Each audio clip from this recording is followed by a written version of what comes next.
Good weekend, man. Going to be a great weekend. In fact, Florida State baseball tonight, Florida State softball.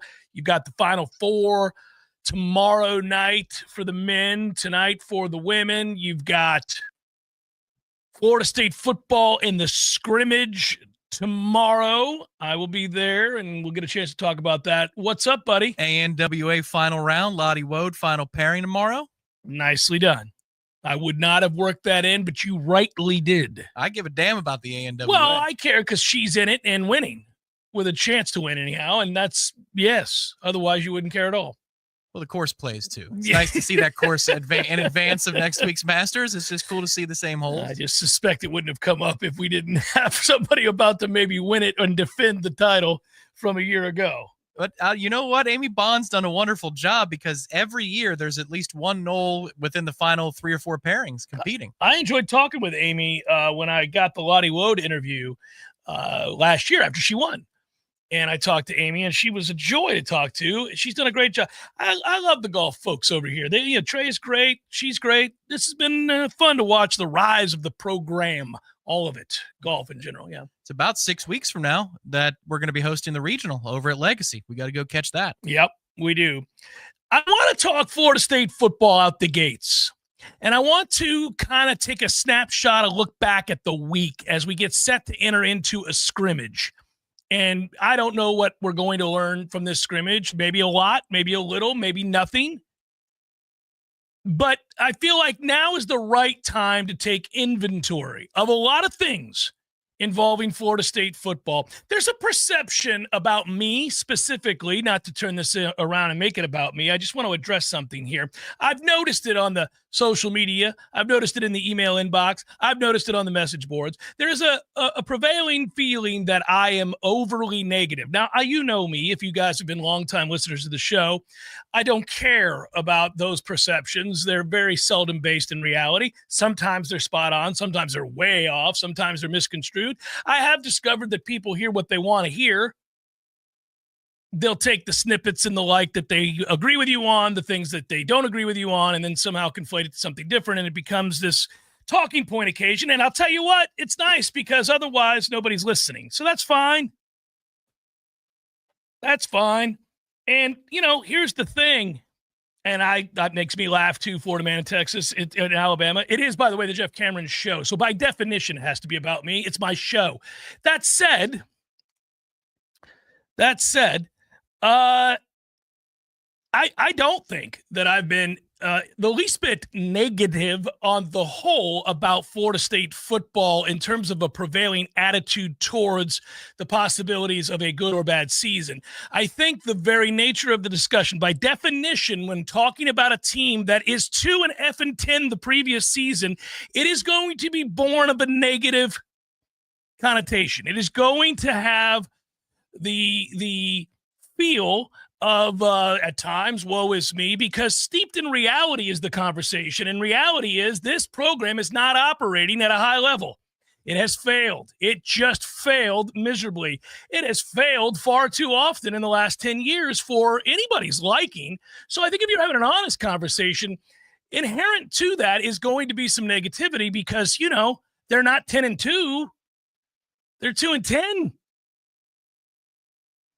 So, what are you going to do?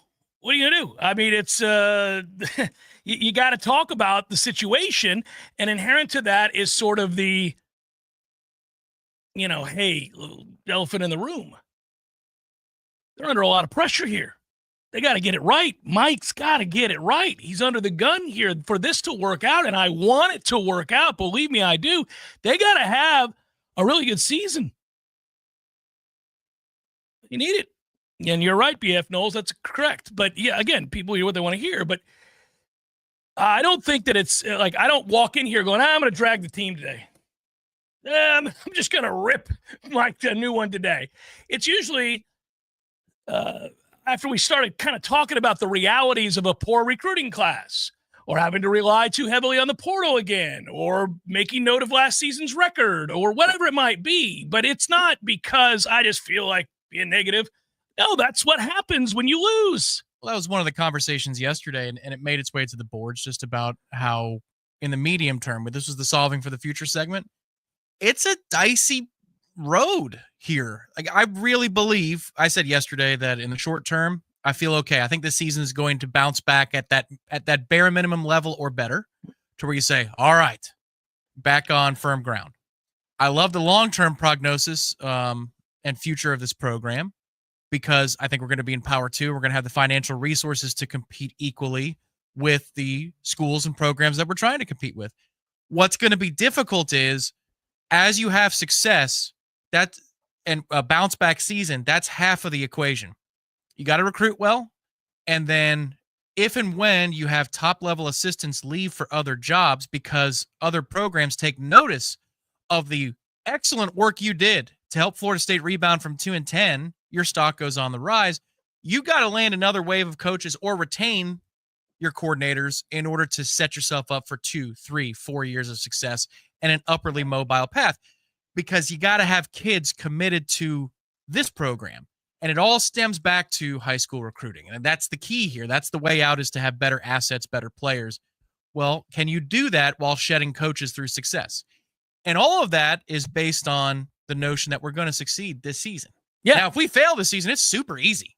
Super easy. It you is just very start easy. from scratch. You're going to have to. And that's negative. I don't think we Sucks. will. I don't think we will. No, I don't think they're going to fail this season. We have to define our terms when we talk about pass, fail, glory. Well, I think misery. Glory. I don't know if it's glory, but yeah, pass. No, all of it. I mean, you got to decide what it is. What it's most likely. What are the percentage chances? What do we define as a success? That's going to vary. But when you're again, I like to hold the program to a high standard. So I think I have to redefine again on a regular basis for the crowd that thinks I am overly negative. So when I say they recruit poorly and somebody counters in an email to me, why would you say that? You say that a lot, Jeff. They're 16th in the country. We clearly are not defining our terms about what I think successful recruiting is at Florida State and what you think successful recruiting is at Florida State. This person who wrote that to me said, well, I mean, how would you expect them to recruit at a high level after a 2-10 season? Thanks for making my point, my man. Yeah, they suck. Thanks. I'm negative. You're too. What world are you living in that's all right? I would agree with you. They're recruiting poorly, but what would you suspect they'd be doing at 2-10? Yes, we should wash ourselves in the glory of 16th or 20th ranked recruiting classes at Florida State. And that's where the nuance comes in. I think we might have disagreed on this notion last season. They were on pace, in my opinion, to be top 8. But it doesn't matter. No, but I'm saying like that was, but then you puke all over yourself. Right. You built up this opportunity and you puked all over yourself. Now the problem you have is, I don't think it's quite fair to assess what these new coordinators and position coaches can do recruiting-wise just yet. Because they're the ones inheriting the 2-10 record that is an ominous black cloud that hangs over the program when you visit a recruit. The stink is still smelly. Right. Yeah. But why? Got to get rid of the stink. But we're having the conversation. See, here we go. We started the conversation. Yep. Did you see how quickly that happens? Because where else could it go if you follow the results? The only place it could go is if you are pie in the sky, over the top, fantasy land type of. It's a lot more than, my point is, it's a lot more than, hey, just take the glasses half full approach, Jeff. That's not what you can't. No. What's happening now is your favorite jail movie, or somebody's incarcerated. They're throwing the powder on them to sterilize them, and then they're going to get the hose. Right. Turn around. Like, that's what the spring is for the program. Right. Okay, so let's jump to that, because I don't want to relitigate things. What I would say is I'm watching very carefully. We all are. I am rooting for Mike and staff to get it right. I love Florida State. I want Florida State to do well. I'd like to see Florida State begin to operate like a successful program does. Over time, repeatedly backing up results with other good results and continuing that towards something ultimately that could resemble a run at a college football playoff berth and or national championship, what we aspire to. Because when Florida State's right, that's where they are. They're in that small group of teams that can win a national title. We know that because we have 3 of them, and we've played for more. So I know football's changing. I know that you have to look at it through a different lens now to some extent, but I don't think the standard's getting lowered around here. No, because you're right. It is possible, even in this era, that we were undefeated in ACC champions a couple of years ago. You think Miami has that knowledge? They don't. They don't know what it's like. They don't know what it's like to be able to accomplish that in this conference. They just had a kid who might go number 1 overall, and they had a 21-0 lead on the road to make their way into the ACC championship in the playoff, and they still couldn't get it done. Couldn't do it, Tom. So they have self-doubt where we do not. Oh, lots of it. Correct. And they should. So, again, I think we're at a place this week, this day, Libations Friday, which is normally loosey-goosey, where I just want to take stock from the words and the videos we've gotten from Mike up to this point in practice, which, what are we, 7-8 practices in now, Tom? So that's where we are. And tomorrow's a scrimmage. And so I guess let's grade out based on what we're hearing from Mike. We can that's all we can do. I mean, obviously there is a new policy regarding the coverage of Florida State football practice. And we haven't seen it. So this will be the first look we get tomorrow. And I'm excited about that. I really am. And by the way, yes, this is the week. In case you're tuning in now, you're like, what? Yeah. We were promised a scrimmage. Tomorrow is scrimmage day. Yeah. For the media. So I'm looking forward to going. I'm looking forward to watching. I don't know what to expect. I really don't. I'm going to go in with eyes wide open and no preconceived notions. I'm not expecting. You sure about that? Yeah. No, I am sure about that. I have no preconceived notions because I get what they're doing. This is all install. This is all basic stuff. They're just trying to get kids to where they have a really firm grasp on what these schemes are, what their roles are, what their assignments are, so that when they come out in the fall, they can hit the ground running. So, Can I do the thing that nobody likes when they're golfing? Can I throw some mechanical thoughts in your head for preconceived notions? Sure, go ahead. Hey, you're too shallow. Well, it sounds to me like one thing you can expect tomorrow, given how Mike has described the offensive line and its health, and he's listed a couple of players who stood out like Medley and Pettibon. You might see some quarterbacks running around tomorrow because they need to. Sounds like they're trying to piecemeal this thing together to get a decent look offensively because they're banged and bruised at that particular position. So that would be one preconceived notion that you might want to take with you, that hang in there. Gunnar Hansen not available, maybe some other guys, bumps and bruises. So if they're patchworking this thing, you're not exactly going to be watching multiple quarterbacks with time. And if you are, that's actually a problem. That would be a big problem. Yeah, okay. Yeah, that's fine. I hate that they're missing guys. It sure would be cool. I think that's part of where his tone comes from, Mike's. Well, okay, so without further ado, why don't we'll take a quick break. I just realized the time. Ooh, a little teaser. We'll take a quick. No, I want to play this out. Let's do this as an exercise. Let's do this together. All right, that way I can blame you guys when we all turn negative, or we can all celebrate together and find some momentum that hasn't existed in a while. Let's do that. We'll do it next. Jeff Cameron Show, 93.3 Real Talk Radio, Warchant TV. Now that the brutal North Florida and South Georgia winter is over, okay, we had a couple of cold snaps, but still, now is the best time to give your AC system a good cleaning. Dust can build up in your AC system, leading to higher utility bills and poor air quality. That's when it's E&V to the rescue. Our 21-point inspection and tune-up costs only $99 and gets things working their very best. So before the summer hits, get your AC spick and span. Call E&V Heating and Air Conditioning today. There's nothing like relaxing in a hot tub after a long day. But if you don't have one, you're truly missing out. Hot tubs and spas have tremendous health benefits, besides just helping you relax. Like improving your sleep, they help with pain relief. They help to better your cardiovascular health, and so much more. And this season is the perfect season to finally buy what you've been wishing for. Pinch Penny Pool, Patio, and Spas has the hot tubs you need for the price you want. Come shop our huge 12,000 square foot showroom and save today. There's over 50 hot tubs in stock right now, so you won't have to wait weeks on end for that delivery to finally come to town.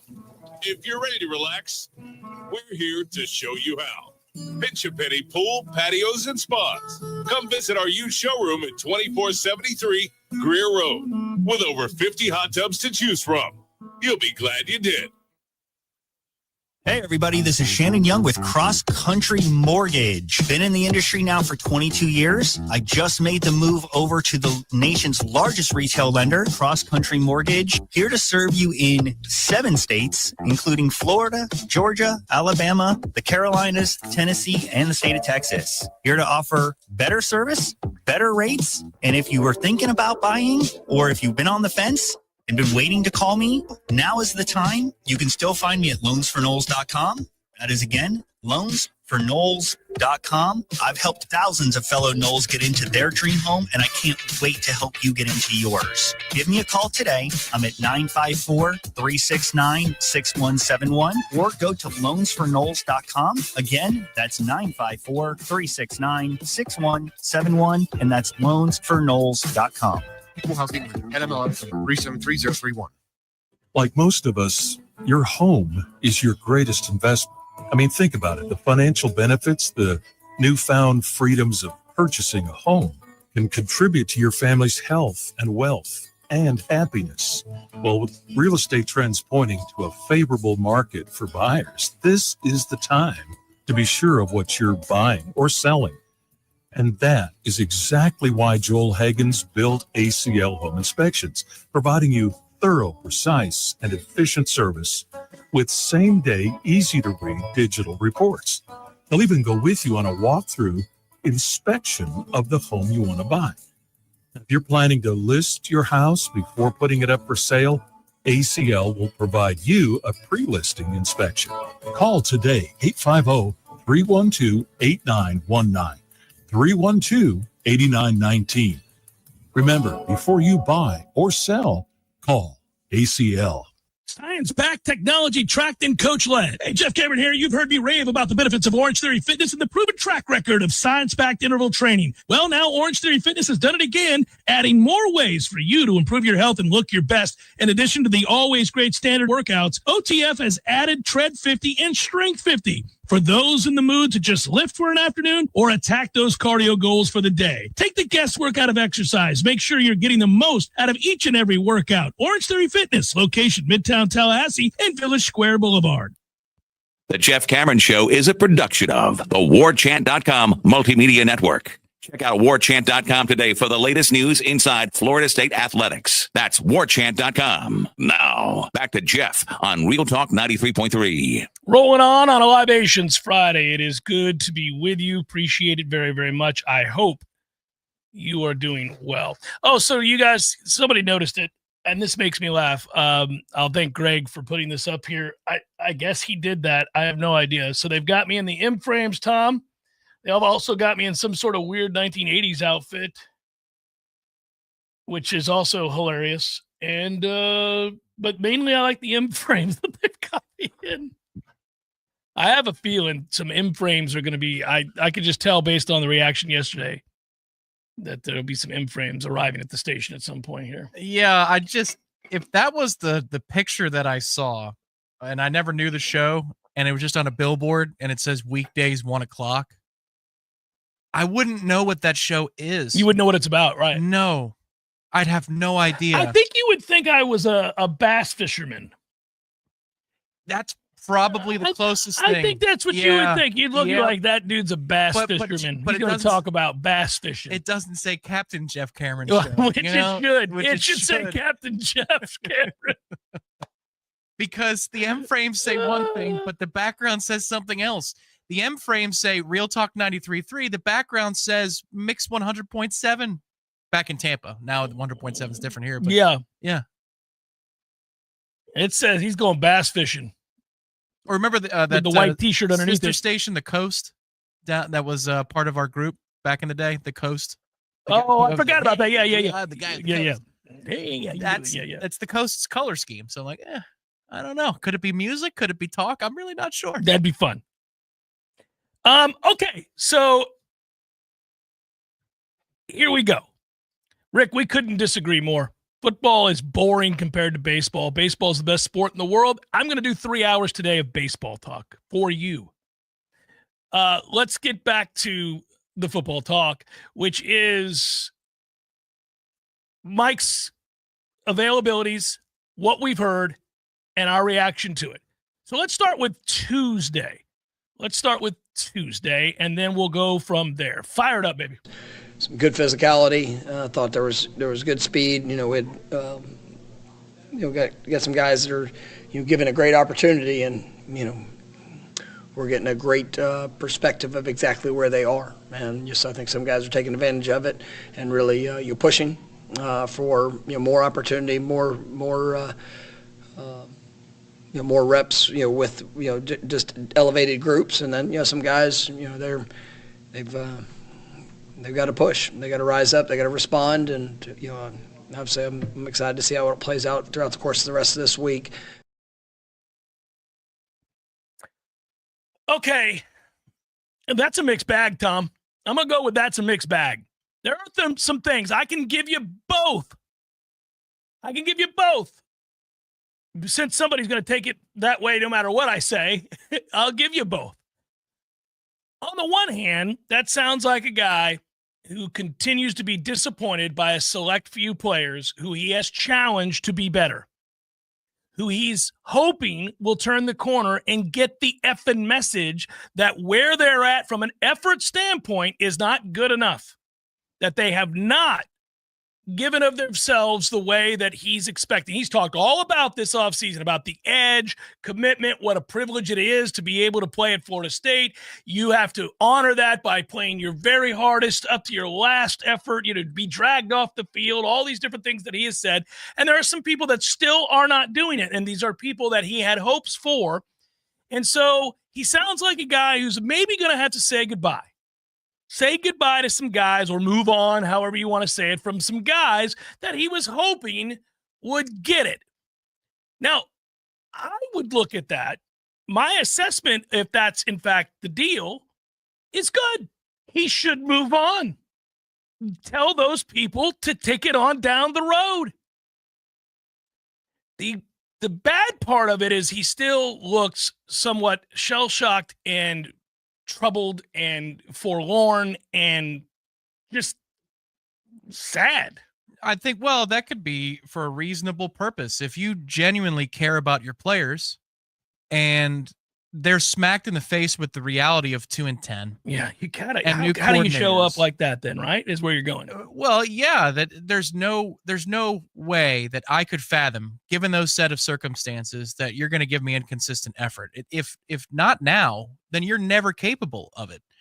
And that's got to be terribly disappointing, is that I still have to tell you, you still need outside encouragement? Like what, you think you're going to get drafted? Are you kidding me? Your stock has plummeted. Just like mine, we got to fight back on this thing together. I shouldn't have to come to you and say, I need you to not be soft. I need you to work harder. And I think what you're watching there is some acceptance on his part, that he's saying, yeah, some guys, I mean, it's that little bit of silence. Now, he had a lot of energy on Tuesday relative to yesterday's press conference, but he had a lot of energy on Tuesday, and that was something that Aslan even put it in his report. Like, that's a little foreboding. He got right back on the horse and talked about the other things in practice that he liked. But in that moment, that pregnant pause where he says, and then there are some guys who, well, like, yeah, that speaks volumes, that there are veterans that I thought now or never, and they're telling me never. I couldn't imagine. Good. Yeah. Because a year ago, he didn't move on. He did not replace people that had told him, okay? Told him what basically needed to be done through their lack of effort, and he wouldn't do it. And now he knows that it's vitally important that he does. So there are some guys that are accepting the challenge. That's where the upbeat part of that comes from. And there are some guys that haven't, and he's recognizing that, and he is resigned to the fact that it doesn't look like they're going to come around. Okay, that's neither negative nor positive. It's a little bit of both to some degree. Fine. Well, whether it's you and me talking or these press conferences or what actually goes on day to day for those operations at Florida State football, there were always going to be difficult conversations. Like, it's not, the positivity comes out of the reaction to the negative. Like, to me, the positive would be that Mike has learned clearly. Yeah. He's flagging it and calling it out in real time For what it is. before you in the spring. He's calling it out Good. in real time. Good. And he doesn't have to because we don't see it. Right. But he's deciding to, in that moment, flag it in real time, which is an immune system response to a problem within a program. Okay.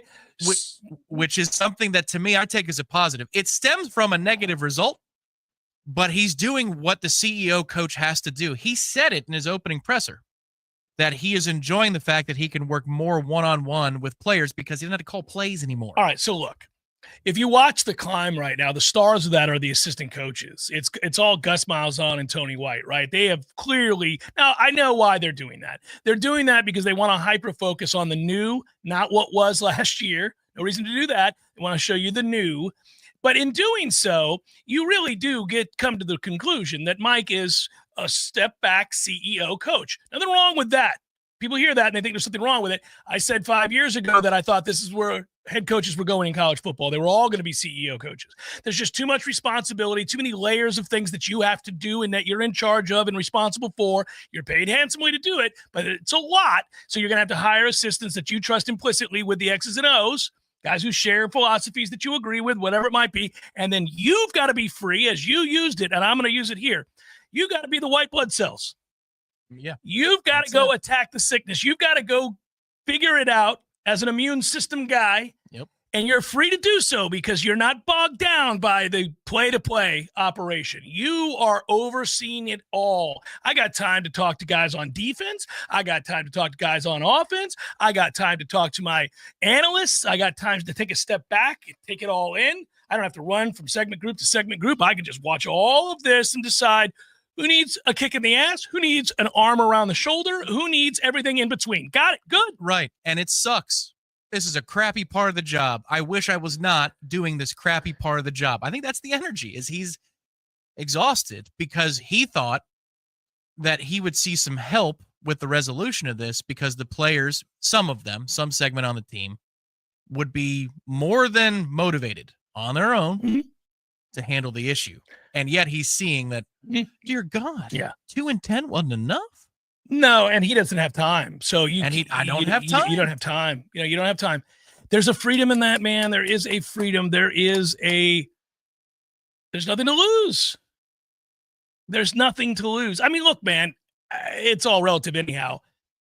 In the modern era of coaching college football, when you lose, you win. It is a quintessential kiss my ass on Main Street. I just got fired. It's one of the few businesses in which when you get fired, you get to celebrate the fact that you now no longer have to work to earn your millions upon millions of dollars. So again, I'm not going to sit over here and cry a river about Mike Norvell's feelings or anybody else's when we talk about a guy in the position that he's in now. But I get it. He knows, I think he has a competitive spirit, as all these guys do. He cares deeply about whether or not he succeeds in his chosen profession. Most people do. And he knows what happened a year ago is just completely unacceptable. In any other circumstance, he wouldn't be employed. And so, let's get it right. Let's get it turned around. And there's a freedom that comes with that sort of freedom, which is that, hey, man, I'm not screwing around with you anymore. How many times am I going to tell you to run hard? What are we even talking about? What are we even talking about? That is a bare bones minimum thing.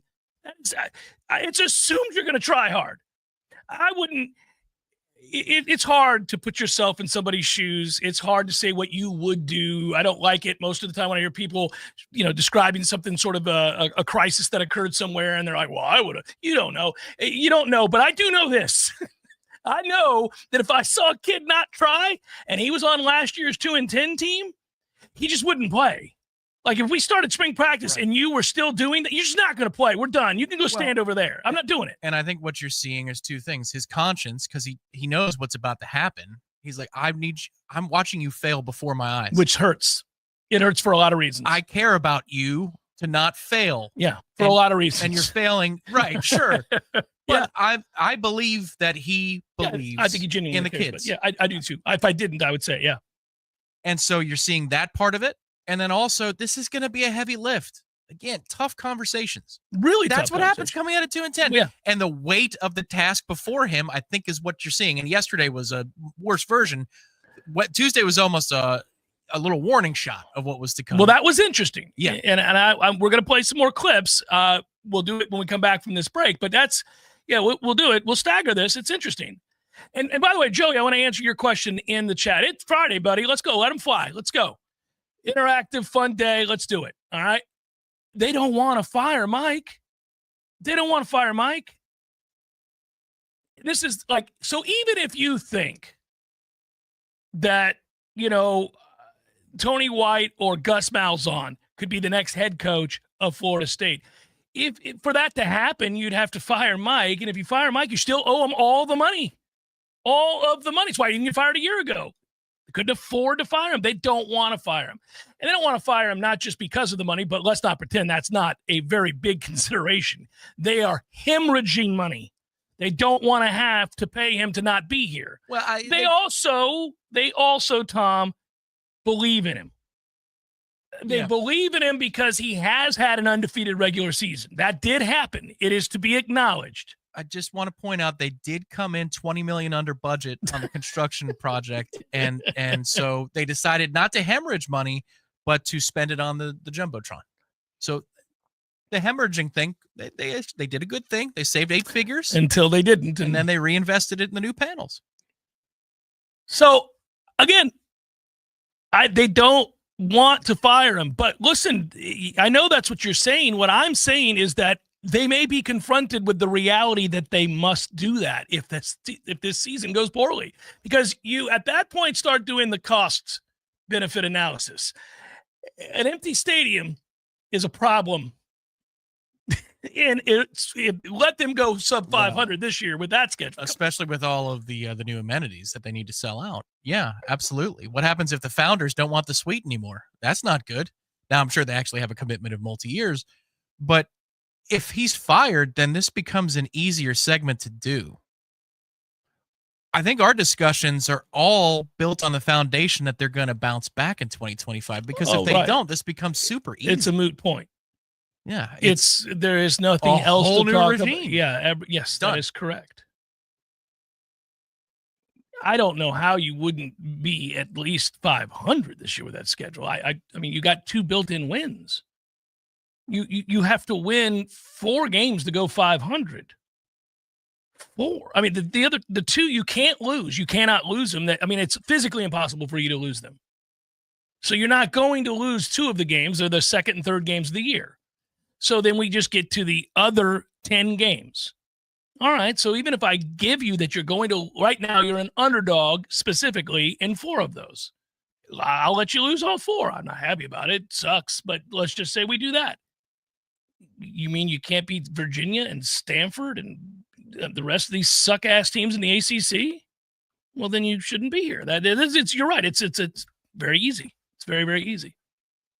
This will take care of itself. Hate to be saddled with with where we're at and how all the conversations begin and end, because this is what it comes back to. But I do want to hear the other quotes that we were going to kind of try to gauge as we take stock halfway through spring football the day before the spring scrimmage. So we'll do it next. Jeff Cameron Show, 93.3 Real Talk Radio, Warchant TV. Your local news now. Nearly 100 employees were laid off last week.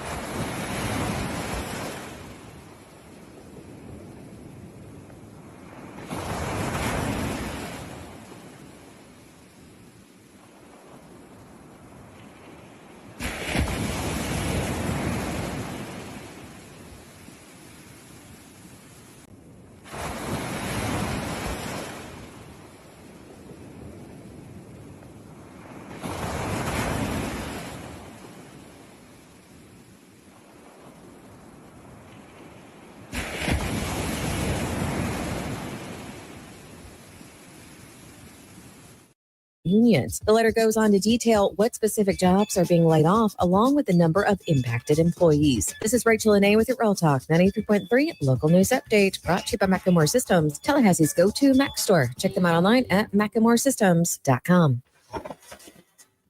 This is meteorologist Paul Trombley with your Real Talk 93.3 weather update. Sunshine mixed with clouds at times this afternoon with daytime highs approaching 87. Winds out of the south, 10 to 15 miles per hour. Partly cloudy skies again tonight. Lows dip down to about 66. Daytime highs approaching 84 tomorrow. Sunshine mixed with clouds at times. This report is brought to you by the Lawn Johns. For all your landscaping and lawn care needs, visit thelawnjohns.com. Right now, it's 81 degrees. At Epps Decorating Center, we're your locally owned Benjamin Moore retailer. We're your store for quality with brilliant and durable paints in a variety of sheens and thousands of colors. We're your store for service, one-on-one advice for contractors and homeowners. We're your local experts, and we're here to help with all your painting projects. Benjamin Moore, available at Epps Decorating Center with 2 locations in Tallahassee. Find a store near you and visit EppsDecorating.com. That's EppsDecorating.com. There he is. Haven't seen this guy since, what was it? Oh, shoot. U2 at the Sphere in Las Vegas, baby. Hey, how about that, man? Wasn't that fun? Good show. Good show. Everything about it. Nearly perfect. Nearly perfect. I had everything I could possibly want. I wanted one thing, couldn't find it, and I looked everywhere. No Cubans. What do you mean? No Cubans. There was Cubans. No, I didn't see any Cubans. Dude, I'm sure there was Cubans there. I mean, you know. No, I walked around. There was a moment right before the show. I thought, got to find some Cubans. Nothing. Dude, there's Cubans. There was Cubans. I'm sure there was Cubans. In Las Vegas? In Las Vegas. No Cubans in Vegas. There's Cubans in Vegas, man. Eddie, there were no Cubans. Chef. The sandwich.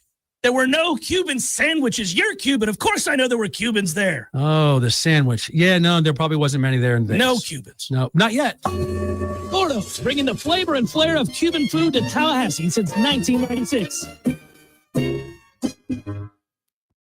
The Jeff Cameron Show is a production of the Warchant.com Multimedia Network. Check out Warchant.com today for the latest news inside Florida State athletics. That's Warchant.com. Now, back to Jeff on Real Talk 93.3. Tonight, Florida State baseball. Florida State baseball. Thank you, Joey. Against Wake Forest. 8 p.m., baby. Let's go. A little 8 p.m. action. That place is going to be humming. Oh, yeah. Drunkards. Why not? Maniacal drunkards at the stadium tonight. Sounds good. Dick Hauser, Mike Martin Field, Florida State, Arnold on the bump. Let's go. All right, back to the midway point of spring football scrimmage tomorrow. 10:45. In we go. We watch. Let's get after it. See what happens. Interviews afterwards at around 12:30. Both coordinators and the head coach. Sorry, random yawn. It's okay. It's Friday. It's been a long week. A lot of things going on. I get it. Optimus Climb, I'll answer your question before we get into the next clip. Jeff and Tom, what's your bare minimum record Mike needs to reach to save his job? Okay, well, yes, this does not involve my opinion of what I think it should be. This involves what I think the university will do based on your question here, right? The record. I think anything over 6 wins, he keeps his job.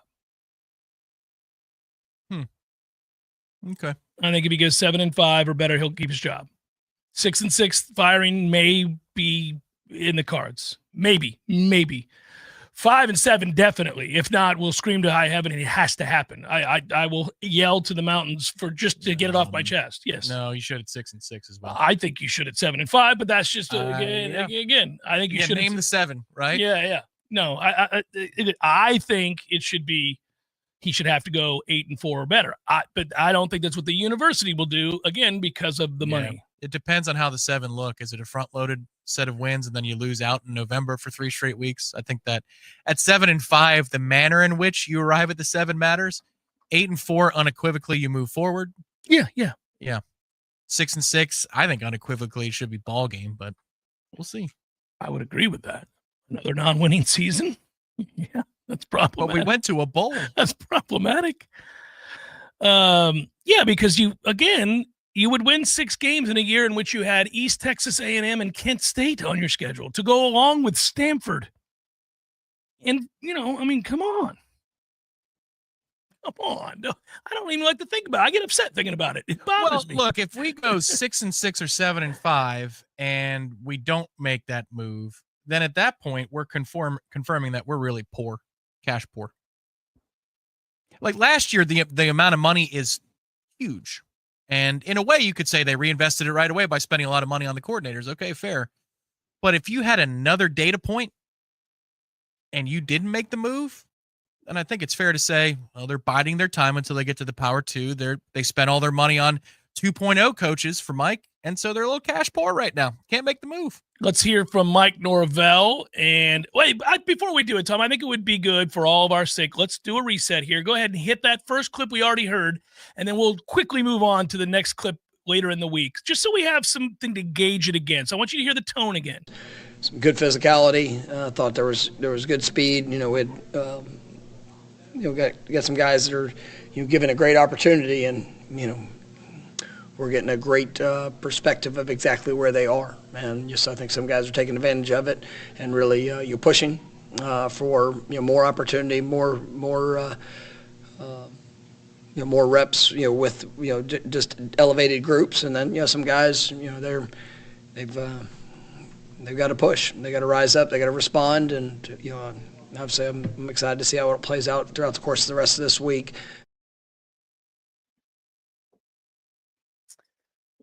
Mixed bag there, man. Right, you're like, are you excited? Well, I think he is. I just think he's disappointed. He sounds like a disappointed father. There's some dissociation in those eyes. Yeah. Rumination. Well, it's funny too, because one of the things that happens, you guys that are parents out there understand this, and I know it's not the same thing, but I do believe Coach connects with his players. I think it's his strongest attribute is that I think he cares deeply. He's a man who was raised by football. And many of these kids have been raised by football and the men in the sport. And I think he connects in the same way that those kids connect to the game. And so I do think there's real sorrow for him when a kid doesn't make those choices. And you can hear it and you can see it. And I like that about him, by the way. I really do. It's my favorite thing about him by far. I've said it since day one. You can see it. You can see that. So you can also hear it there. That's sort of a, damn, man. It's like I tell my kid, this is important. You got to do this. You really, really, you don't understand. You may not understand now, but trust me, years from now, you're going to look back and realize, even though it's annoying right now, I was right about this. I've lived it. I've made the mistakes that I'm watching you make. Please don't do that. Do this. I'm just trying to give you advice. And then they don't listen. And you're like, it's one of those times. We've all, when we were kids, we did something to disappoint our parents. We all have. And as a parent, I can tell you, your kids will do that too. It doesn't, wash your hands of them. It's not the end of the world, but it is disappointing in the moment. That's the difference here. That's the difference here. This is not your child. It is your player that you're trying to lead. But you will at some point have to wash your hands of them because this is football and you only have so much eligibility. And we've been here and I've been asking you. And I can't keep asking you. I got to move on now. You've given me what I have to do. All right. Next clip is what day? This is yesterday opening statement. All right, yesterday opening statement. This is brief. We're going to further analyze this. This is really interesting. So are we all decided here? Are we all in agreement right now that was kind of a less than enthusiastic effort on Tuesday? Somewhat disappointed. Kind of okay, though, because there's some positives with moving on, too. Is that where we're at? I think we've all agreed on that. All right, as a group, let's listen to the next one. Here we go. Came back with third downs. So the defense was dominant in that. Was that kind of did a middle 8 2 minute and a half situation, just kind of introducing that as we're working through spring, and your defense was able to get get a couple stops. We saw some good plays on both sides of the ball throughout the day. But it's one of those things. We find those times where maybe it's not quite the edge or not quite the attention to detail or focus that's necessary, and you got to jump into that, and you've got to correct it. You got to push for the proper response, and understand that you don't get second chances at it. And I didn't think today was a bad practice. I thought there were moments where we have to be better, and that's where as a football team, as the guys that are pushing and desiring to be leaders within groups, we've got to answer that call. Well, he's disappointed. There's no way to look at that any other way. He's disappointed. He's frustrated and disappointed there. I don't like hearing about guys not responding to the pleas for effort, energy, focus. It's very fascinating. This spring is clearly for him about weeding out the players that don't want to commit to the effort requisite to win at a high level. And hating the fact that there are some who are too far gone. Yes. So we're seeing it the same way. You want further proof? Here's the next clip. All in all, I thought it was an overall good day. We just got to clean up some of those, you'd say lulls, but missed opportunities throughout practice. Ira, when you talk about looking for more, or do you mean more in terms of focus and execution, or more, or sometimes even just effort? It's more the, it's the edge. It's not necessarily, I've talked a lot this offseason about the edge. It's the every little bit that you have and a little bit more. It's the attention to detail. Sometimes it might be the focus. It might, if you have a third and long situation, it's just the understanding, urgency, the everything, plant through your mind before you get to it, and then being ready to go, put it on display. And so, and then there's times where you might have a long drive, or where you're feeling tired, and you know what, you might not ultimately want to have to go and empty the tank one more, but you get to make the choice to. And it's just helping guys train themselves for more, for best, for everything that they have. Even if they got to get picked up and drug off the field at the end of it, they've emptied the tank on every situation, every play. I want that. And if you see, there's more. You can go through a practice, you can go through situations, and you can be present, or you can put everything that you have into that moment, just like it's going to be when it's August 30th and you got a sold out Doak Campbell Stadium, and everything's on the line in the moment of truth. Are you bringing that same emotion? And if you bring that same focus, that same energy, so it's all of it. And like I said, there wasn't just one thing that stood out because it happened on both sides of the ball at different times today. And it's the ownership of the play. It's the ownership of the performance and what you're willing to give. And there's times, we talked a little bit after practice about respect.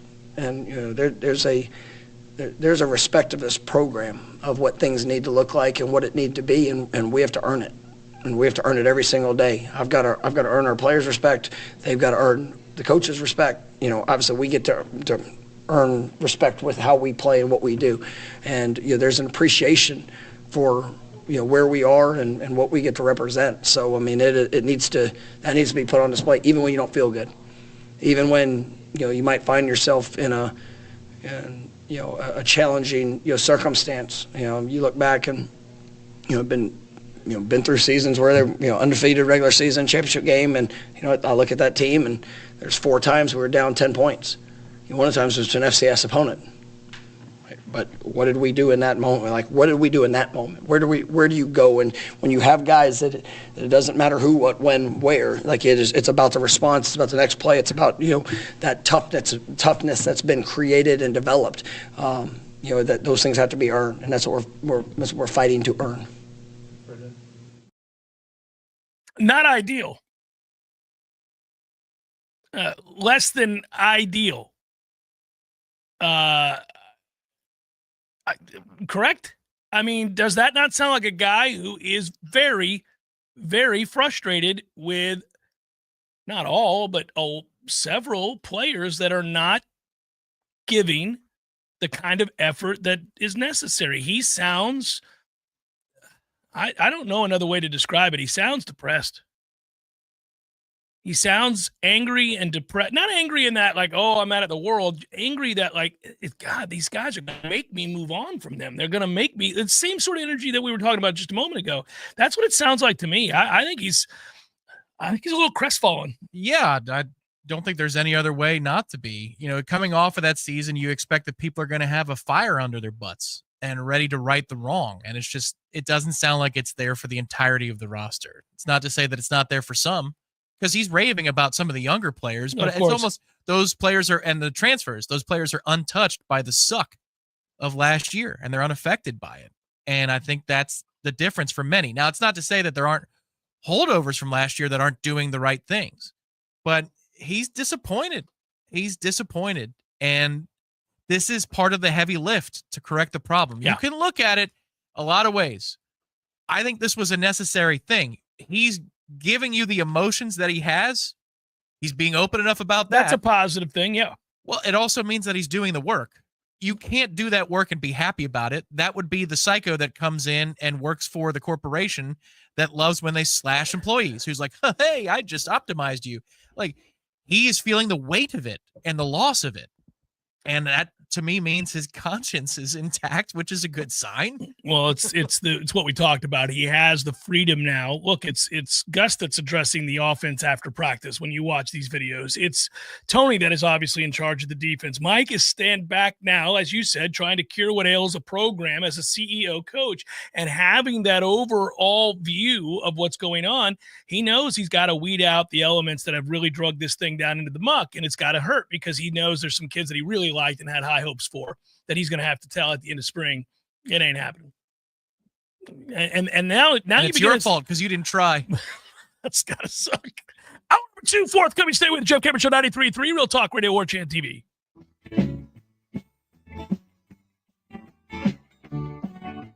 This announcement is brought to you by Fonville Lewis Messer McConaughey. If you're driving right now, you should know there's an 80% chance that the cars all around you don't carry any bodily injury insurance. Most people don't realize it, but in Florida, all the law requires is that drivers carry property damage insurance. This means that the texting teen drifting over into your lane or the drag racer on your rear bumper have no way of compensating you or your loved ones when they cause a crash. And this should scare the hell out of you.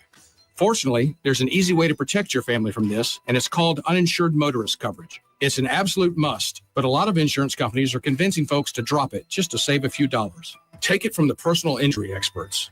Don't. At Fonville Lewis Messer McConaughey, we've recovered millions of dollars in uninsured motorist coverage in crashes where our clients would have otherwise received nothing. So please, call your agent right now and make sure you have uninsured motorist coverage on your policy. We hope you'll never need it, but we'll be here for you if you ever do. Fonville Lewis Messer McConaughey. Don't settle for less. T-Spark Enterprises, roofing and construction services. T-Spark Construction.com. We conquer all peaks. We fix those dark leaks. Call 850-766-134. T-Spark Enterprises, roofing and construction services. T-Spark Construction.com. CCC 1331204. Do you have over $10,000 in credit card debt? The stress from excessive credit card debt can ruin your life. Collection calls, sleepless nights. If you're feeling the financial impact with unprecedented economic challenges, DebtBlue is here for you. DebtBlue uses secret programs that most credit card companies won't tell you about. They'll help you consolidate or settle your debts for a fraction of what you owe. With DebtBlue's Success Guarantee, you pay nothing unless your debt is reduced or completely resolved. There's no risk. The more you owe, the more DebtBlue can save you. See how easy it is to get started with free information. Let DebtBlue show you how 10 minutes could save you thousands. Call now.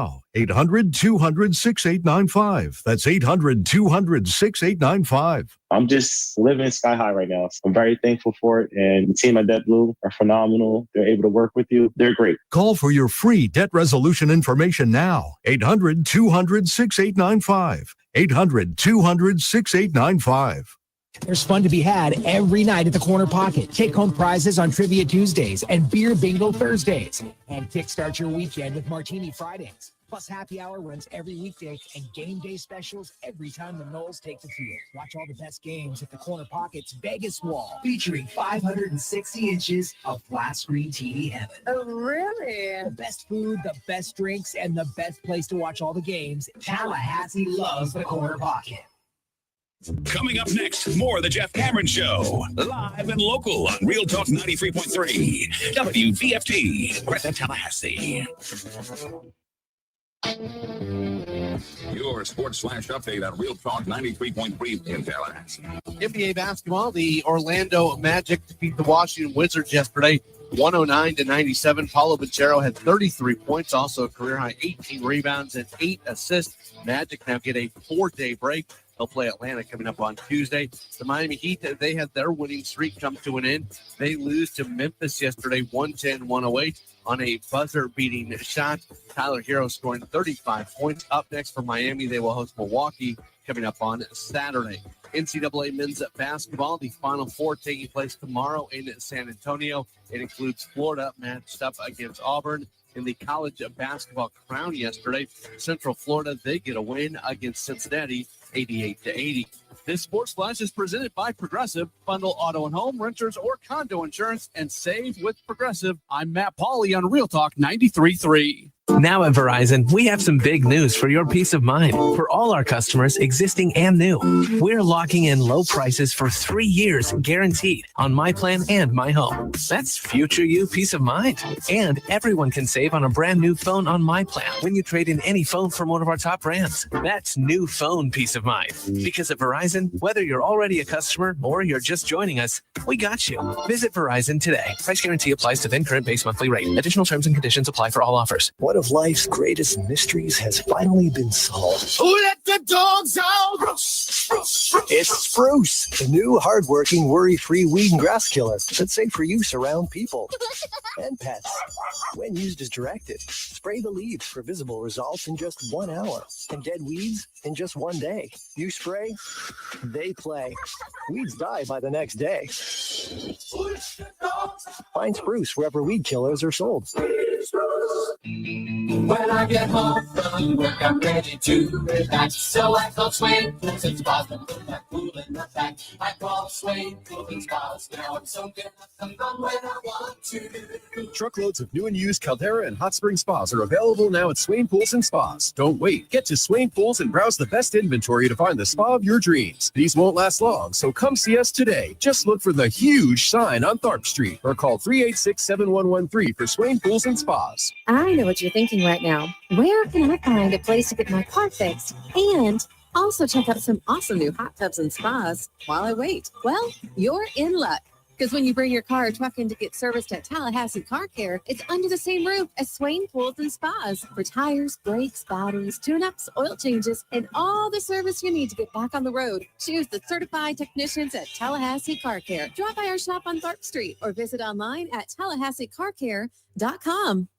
Well, it's so great being back in the Oval Office looking out over the White House lawn. Speaking of lawns, I got to tell you about the Lawn Johns. They're the best. Anything from basic lawn care like mowing, edging, weed eating, and they can do even a full landscape design. Believe me, it's incredible. In fact, Elon and I have big plans, and we're going to grow grass on the moon, and guess who's going to be doing the lawn up there? Yeah, you got it. The Lawn Johns. Call them right now, or for a free estimate, you can visit them online at thelawnjohns.com. Science-backed, technology-tracked, and coach-led. Hey, Jeff Cameron here. You've heard me rave about the benefits of Orange Theory Fitness and the proven track record of science-backed interval training. Well, now Orange Theory Fitness has done it again, adding more ways for you to improve your health and look your best. In addition to the always great standard workouts, OTF has added Tread 50 and Strength 50 for those in the mood to just lift for an afternoon or attack those cardio goals for the day. Take the guesswork out of exercise. Make sure you're getting the most out of each and every workout. Orange Theory Fitness, location Midtown Tallahassee and Village Square Boulevard.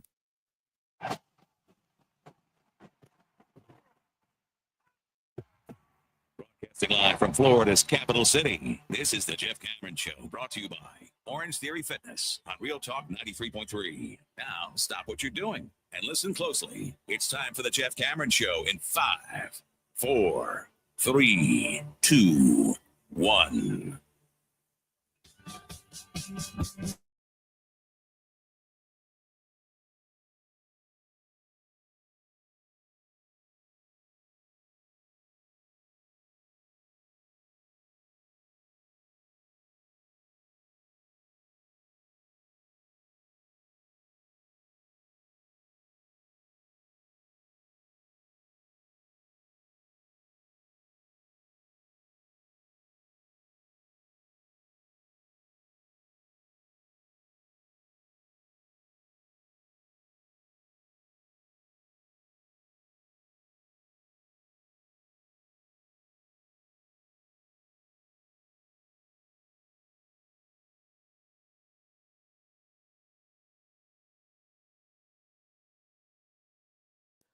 Oh, man. I found an old picture, Tom, of me and my buddy Lewis on our way to see the Cult in 1987. You were one. Maybe. Could have been less. Yeah, it was in my Volkswagen, standing in front of my Volkswagen Bug. Oh, you were driving? Oh, yeah. Wow. In 1987, I was 16 years old. Oh, man. So you were driving before I could walk. Oh, yeah. That's awesome. Glorious. But yeah, I drove that particular day, and I'll never forget the kindness of a gentleman who the show was in Lakeland. Clearly 38 years ago, and you could remember this guy. This guy pulled over because my car started to overheat, and I pulled over an underpass, and this guy pulled his truck over. Let me take a look at it. And I was so happy that he did. And I think it just needed some coolant. I think I had a small leak. And as it turned out, fixed and got to the concert in time. I would have been devastated. I was so excited. Come on, man. No, we can't do that. It was the Cult and Billy Idol. Oh, all right. Nice ticket. That is a show. I still have the ticket. Oh, wow. You know, it's good that you remember things like that, because so often I feel we as human beings don't remember the good fortune we have. We only remember the poor fortune That's like golf. we have. Yeah. Yes. When you get the right bounce. You got it. Sometimes you got to hug a tree. If that tree kicks the ball back in the fairway and it was going to go OB, that saved you a lot. That was a lot of damage. You walk over that tree, you give it a hearty handshake like Tiger Woods did. Yeah. Yeah, shake. That's a wonderful picture, by the way. Always, it makes me laugh. I did not pee in the radiator, but somebody came and stopped and helped, and that was that. And on we went. All right. Do we feel comfortable having assessed what we did? Are we at a good place right now? He's a little melancholy. He's not terribly happy with what's happened in practice with certain individuals. I'm not saying collectively, certain individuals.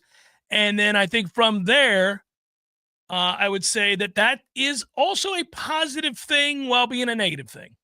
No, he's looking at his roster, and he's looking at some of those names that he thought had great potential, and he's listening to Death Cab for Cutie while he's looking at them. I'll follow you into the the dark. Yeah, into the portal. Yeah. I'll ask you to hit the portal. So, the thing of it is I believe, and judging by people in the chat, it's true, but I also believe that from what I can tell, I think everybody has collectively decided that Hakeem Williams is the problem. They believe people in the chat. Oh, well, everybody just immediately was like, but he's talking about Hakeem. Sometimes I can't help it. He seems to be the picture for the problem, and that's not always fair. Last year I thought the greatest representation of all that was wrong with Florida State was a defensive end. Mm-hmm. Yeah. I thought that particular player seemed to best represent our problems. But, yeah, I would have, if you said, in a snapshot, who's the problem? Patrick Payton. Got it. Yeah. That's what you would have done, and I think many people would have agreed with that. That's a very frustrating career for me personally. Oh, because early on I flagged him as a problem, thinking about personal foul penalties. Because we could see practice, and he'd get into fights in practice. Yeah. He got in blow-ups with high-level people, and I thought that's how you get dismissed. Oh, batted balls. But then he kept it on the straight and narrow, and he was more than just a little positive. He was really good. He was a big positive. And then you think, okay, I was wrong. And I think I apologized no fewer than 12 times on the air for that egregiousness that I had in my brain. It's okay. And then it swung around. Well, just because you don't want to prejudge a kid before they have a chance. And then, voila, Jared Verse, Braden Fisk, and the Tatum Bethune and the defensive crew leave. And he's that guy again. It's like, damn it. It's funny that he cited Tatum Bethune as a leader. Like, we got to go back that far to find our last leader?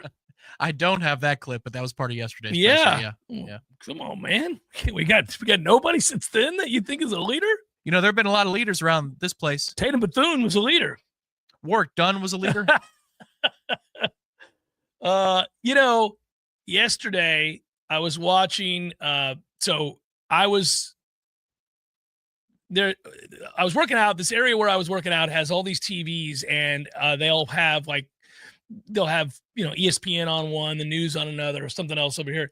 And I think it was the ACC network, and they were doing a thing on Rondé and Tiki Barber, and they played the clip from when Virginia came to Doak, and Rondé was talking about how overwhelmed he was when he came out onto the field against Florida State, and they showed Renegade Chief Osceola from the perspective of a young Virginia player, and he's like, I was overwhelmed, and then I played one of my best games that day, and he did, and they showed him, he had a pick, he jumped a route, and the thing that stood out to me wasn't just that he made the pick, it was that Warwick Dunn made the tackle to keep him from scoring. Oh, really?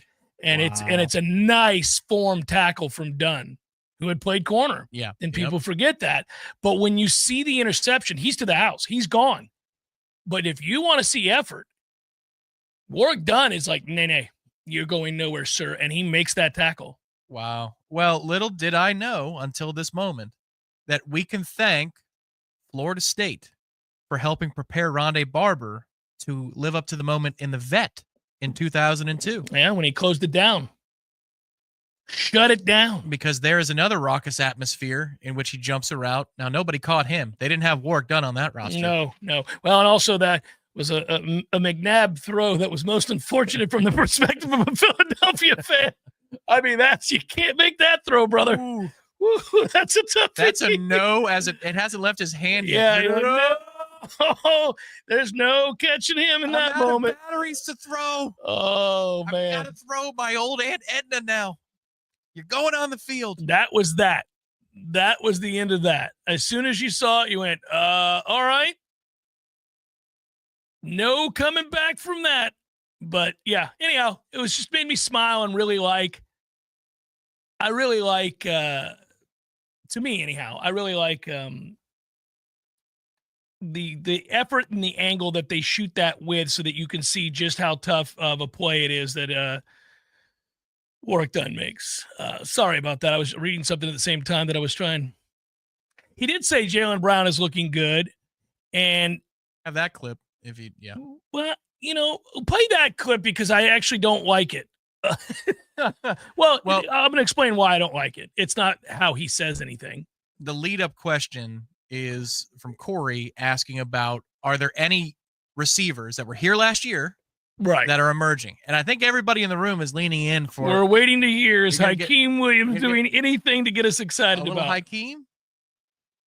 Let's hear. Yeah, I mean, a guy that I'm really proud of, for the last, week plus, I'm seeing some positive strides is Jaylen Brown. And, he's got great ability. It's just the consistency of that performance and that push and strain. And, he's growing up. And, I thought it was, for the things he did when he got the ball in his hands were great, but for the things that he was doing without the ball in his hand too was, that's what he needs to show. And I thought that he had a good day in that.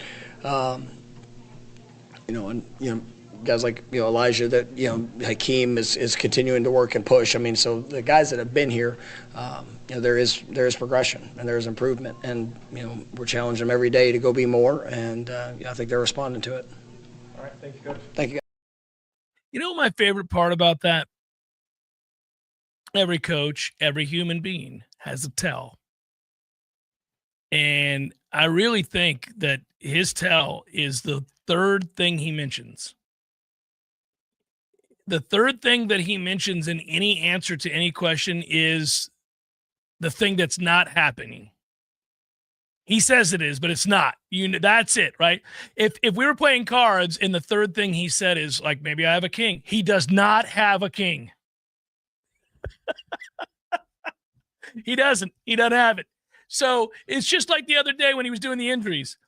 He's listing the injuries, and then at the third thing, and he's just like, and Daniel Lyons. Oh yeah, that's true. It's like, no, one of these things is not like the other. And now this one, he's like, the guy I'm really impressed with is Jaylen Brown. All right, I think he's genuinely impressed with Jaylen Brown. Mm-hmm. Then he says, Elijah's doing, and Hakeem. No, you're not impressed with Hakeem. You're upset. I better mention him. Energy. I'm supposed to mention him. It'd be better if you didn't, actually. It's so cool. I mean, it makes me laugh. And it's the third thing that he mentions that he doesn't have. I think, we're going to beat Alabama this upcoming weekend. We're going to play very well. We may lose, but I'm confident in our guys. Oh, man. I'm just going to follow that now because I think we got him on that. And it's just not a good sign when the dude that's been here for 3 years is third on the list to be mentioned after a dude who's just arrived last year as a true freshman, another one who transferred in. And then, listen, he's also talked about another freshman that came over from UCF. Play that clip. There you go. That's further proof. Gotcha. I think it's, it's what we needed.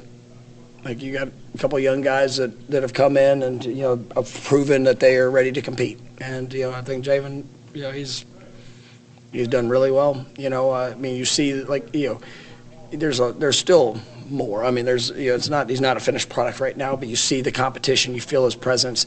He's made some big plays here in, first 8 practices. Today, there's one that I'm sure that he'd love to have back, just in a situation. But it's the growth, and I mean,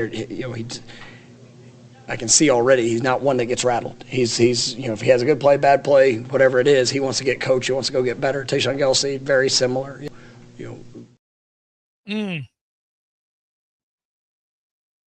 He likes that guy. He doesn't get rattled. And that sounds like it's a sight for sore eyes, the fact that he doesn't get rattled. Yeah. It's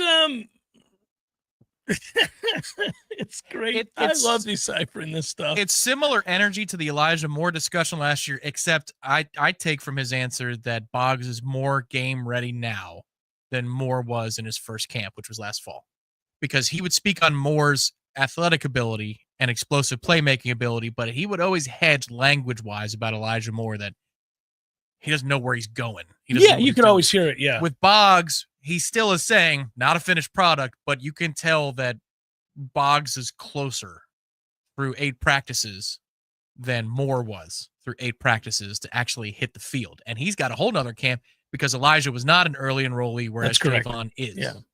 No, that's exciting, by the way. I don't look at that as a negative. So when we beat Alabama, are y'all going to apologize? To who? And for what? Terry Collins? Yeah. Told me Wilbur's been traded. To who? To who? For what? I don't know. No, I don't know. I mean, what we'd be apologizing about. We're rooting for Bama. Well, no, I don't think that's what's being implied there. I don't know. I hope we beat Alabama. It'd be great. We'll celebrate that fact and talk about what that portends. I will say, when you get a matchup that early in the season like that high profile, and the 2 fan bases after that game, whether it's fair or not to have a referendum, it's going to happen. People are going to overreact to that game positively and negatively in a way that you seldom see, because you don't get games like that of this magnitude all that often. No, not when the plates are spinning too, like this. Typically, you get that game like we did the first time we played LSU. Brian Kelly's first game as a head coach, so that LSU fan base is coming in with hope. But if they lose, no big deal. Us, kind of the same way, because we were on the rebuild. You win it, it's a bonus. Mm-hmm. Like this one, you win, you're already in purgatory, trending towards the netherworld, but hoping for heaven. And the Bama result can skew how people feel about where your destination is for eternity. I've maintained that, really, barring a couple of results, if Florida State dominates this game, beats Bama senseless, that will require a new way of viewing what's possible this season. Clear the table. Yeah. All of a sudden you start talking big picture stuff in a different light without question. And the only other result that can happen that would really maybe send you reeling the other way is if they get blown out. Yeah, the effort things that he's concerned about here. I can't fathom. I mean, I will say this, no matter what he's talking about with some effort issues, I do believe he's weeding out that issue in the spring. This is what the spring is for, right? It's not the fall practice. If he were having these discussions right now and it was fall, I would be absolutely petrified. I mean, sure, yes. I would be petrified. I'm not petrified that he's having these sort of depressing talking points about effort in the spring. This is the time to weed out the people. Well, it's hypervigilance. It's if you're, driving and somebody runs a red light, like it hadn't been green in a while, and they cut through an intersection and you almost get T-boned to death, but you kind of see it out of the corner of your eye. Yeah. The next 5 intersections you go through, you're checking very closely because you're scared, you're scarred, and you're hypervigilant. I think that's what Mike is doing right now. But yeah, I would agree. If you get blown out, which is another result against Alabama that you would have to have a real conversation about, that I don't think it's stemming from the care. But all the other, what I know what you're getting at, which is all the other results that are in the middle, it's all a wait and see. Yeah, it is a wait and see. It's all a wait and see. Because the next 2 games don't tell you anything. Right. The next time that you have an opportunity to truly evaluate and assess is the road game against Virginia on the road on the Friday night. That's the next time that the test of maturity. That's what that right. is. Yeah. Yeah. Mm-hmm. Yeah. I mean, again, Florida State is currently this offseason more than a touchdown underdog. That line is out in Vegas. It's not everything. Vegas has done a pretty good job over the years of setting lines. So it would be, by definition right now, an upset, obviously, if Florida State were to knock off Alabama in game 1. But I'll tell you, I talked about both fan bases having a reaction to this. I mean, if Alabama loses to Florida State fresh off of we went 2-10, we just went 2-10. Bama fans are well aware of our record last year. They're also well aware of their 4 losses in year 1 under DeBoer. 2 terrible ones. Well, one of them's a blowout loss to a 6-loss Oklahoma team.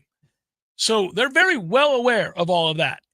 If he followed up that season, which was less than stellar in the eyes of Bama fans, obviously an impossible task to come in after Saban and do anything close to what he did, but you can't lose 4 or 5 games, so they're a little on edge right now.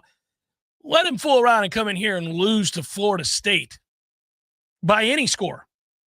21-20, 38-17, doesn't matter. A loss of any kind by Alabama to Florida State, and that chatter is going to get ugly. Yeah, because then you got Wisconsin and Georgia in short order. Well, they'll kill Wisconsin. Wisconsin's a fraud, always is.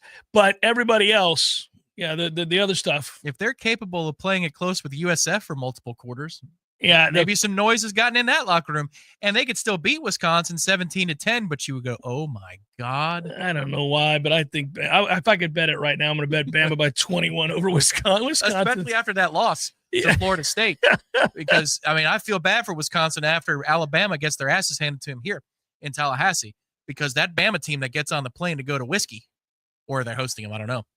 They're hosting him. They beat Whiskey's ass at Whiskey last year. They're going to be furious about that loss to Florida State. I hope that we're having this discussion. Wouldn't it be awesome if, goodness gracious, you talk about a shot in the arm that we need.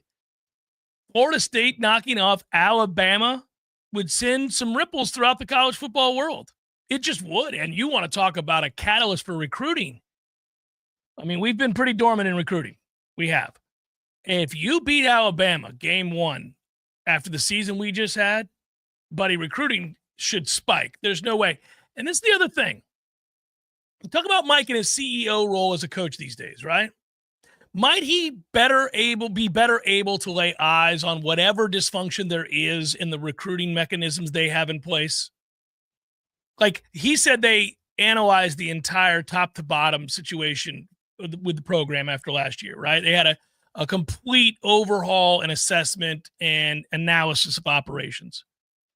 And so at that point, he would, I would hope, I think he would say, okay, we got to do better here. But he doesn't have the ammo yet to do better. They haven't played a game. So you beat Bama. I want to see that version of Mike sprinting. Like, let go. You learn from your mistake. Take the ammunition you just got by beating Alabama and turn this thing into something it hasn't been yet in recruiting. That's where there's a lot of noise in the system right now. The number one thing that you can hang your hat on as a positive for recruiting is the close from last year's cycle. That had to have taken money, and lots of it, in order for you to flip guys from Ole Miss and LSU and Georgia and Auburn and Florida, all SEC schools, in 72 hours. Mm-hmm. A little bit longer than that for LaJesse Harrell, because he had decommitted from LSU, I think, a week prior. But the point remains. You are taking a kid that an SEC program wants, some of them that are really good, like Georgia, and you're flipping them with a 2-10 record. Now, how the hell did you do that? Because Tony White and Gus Malzahn's reputation is that strong? I doubt it. Takes more than that. I will tell you that Tony White's reputation is a good one. And I've made mention of this several times, much to the chagrin of some who seem to think that I want Tony to take the place of Mike. Like, I see Tony do a good job first. I've seen him do a good job elsewhere. But I do want you to understand that it's not just a random observation of mine solely about Tony White. And I'll tell you why in a second. Jeff Cameron Show 93.3, Real Talk Radio, Warchant TV. Ain't nothing but a G-Pod, baby. I am 99% sure that is not how the lyrics go. Well, you like remixes, right? Of course. Well, think of this as a Grassroots Coffee remix per se, because Grassroots Coffee is now in the single-serve coffee pod game. Dude, those single-serve coffee pods and cups are weak sauce. Not Grassroots Coffee G-Pods. They have more coffee in them than regular single-serve pods and cups. Seriously? And not only do they have more coffee, they have a built-in filter for better brewing. They fit in most Keurig machines, and they are fully compostable. It's still the small batch, slow roasted coffee you love, so go to grassrootscoffee.com and get your box of G-Pods today. Baby! See? Remix! Well, actually, that's more of an homage. Grassroots Coffee, locally owned, locally roasted, and made for everyone, loved everywhere. Grassroots Coffee G-Pods. So very good.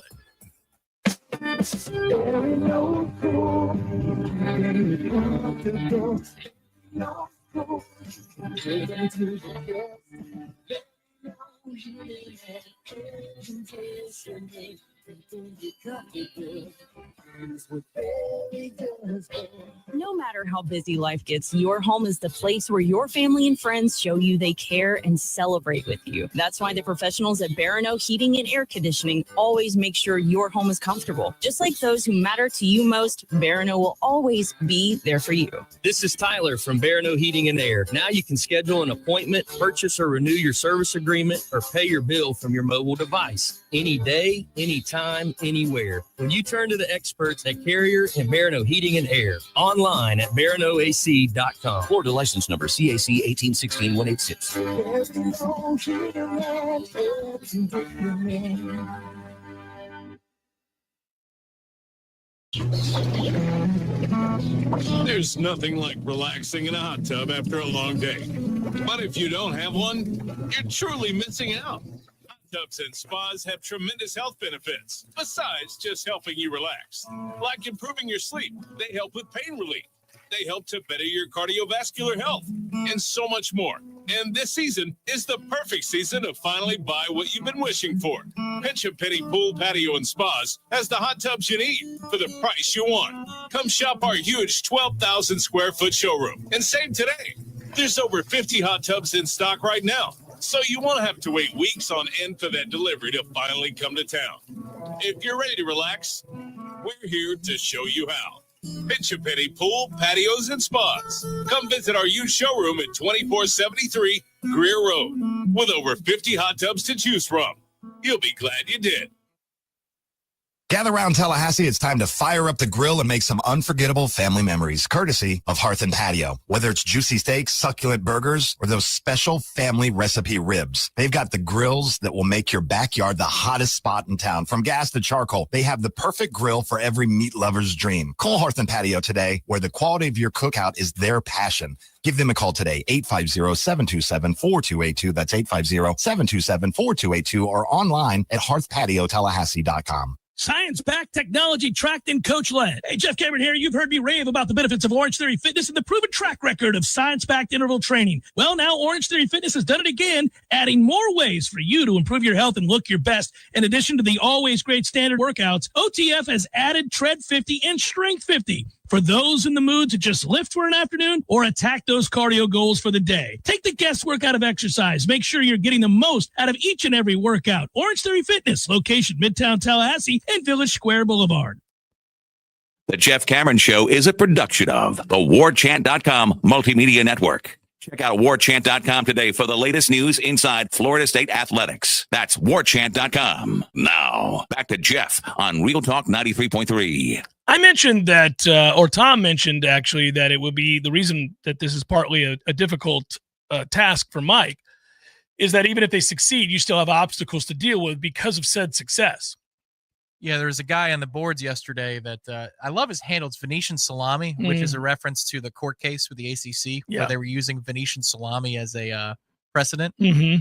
You know, but the point being that, you know, he was saying that he agrees that you're either going to have to prove with the next hires that you are just a factory. Now you're the kingmaker. Well, yeah, no, it would be a great thing because then all of a sudden the hiring of Kenny Dillingham by Arizona State once again looks good to you. Right now it doesn't. Right. But it would if you have success this year. If all of a sudden these two coordinators come in and they also succeed and then say they go on their merry way and become head coaches again. One year, one the next year. Whatever it might is. be. Then you look good again. And then you're a kingmaker to go get the next group. Okay, now your reputation is secure. But there is that period where you've got to get there. Yeah, in the process of losing those guys. And you say, so some of the reason I bring this up is that there's been pushback whenever I've talked about how impressed I am with Tony White. By the way, I'm not the only one. Anybody that's talked to this guy comes away very, very impressed. So it did not surprise me today when I saw Rittenberg's piece on college football's top assistant coaches and coordinators in 2025. And guess who's on that list? That's right. Tony White is on that list.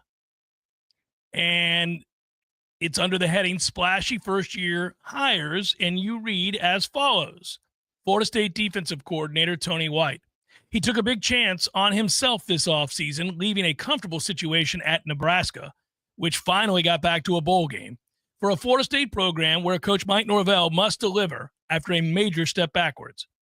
If the Seminoles rebound, White could be rewarded with his first head coaching job. The 46-year-old interviewed with UCLA, his alma mater, in early 2024 and has worked on both coasts and now the Midwest. He also has a charismatic personality that should help him in the hiring process. Yeah, I think that the charismatic personality part really shines through. It has since day one. I believe Tony White is extremely calculating when he answers questions and engages with the press. There's an element of that is absolutely necessary if you're going to be a head coach, if you're going to be the face of a program. There are incredibly effective assistant coaches whose resumes, based on the successes that they've helped engineer as an assistant coach, suggest they should be a head coach. And then they open their mouth. And you go, oh, no chance. Guy will never be a head coach. He can barely speak English. And I'm talking about the likes of Pruitt, who did get a chance but can barely speak English and is no longer employed in that fashion. And it was really tough to listen to him.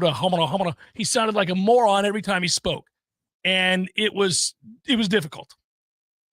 And so there was all of that. And whether we like it or not, you could say, well, that guy had a lot of success. He probably deserves a shot. Yeah, not if he's going to be doing interviews every day after practice and be the face of the program. Whole part whole. I mean, listen, that's ridiculous. Whole part whole. Whole part whole. Whole part whole.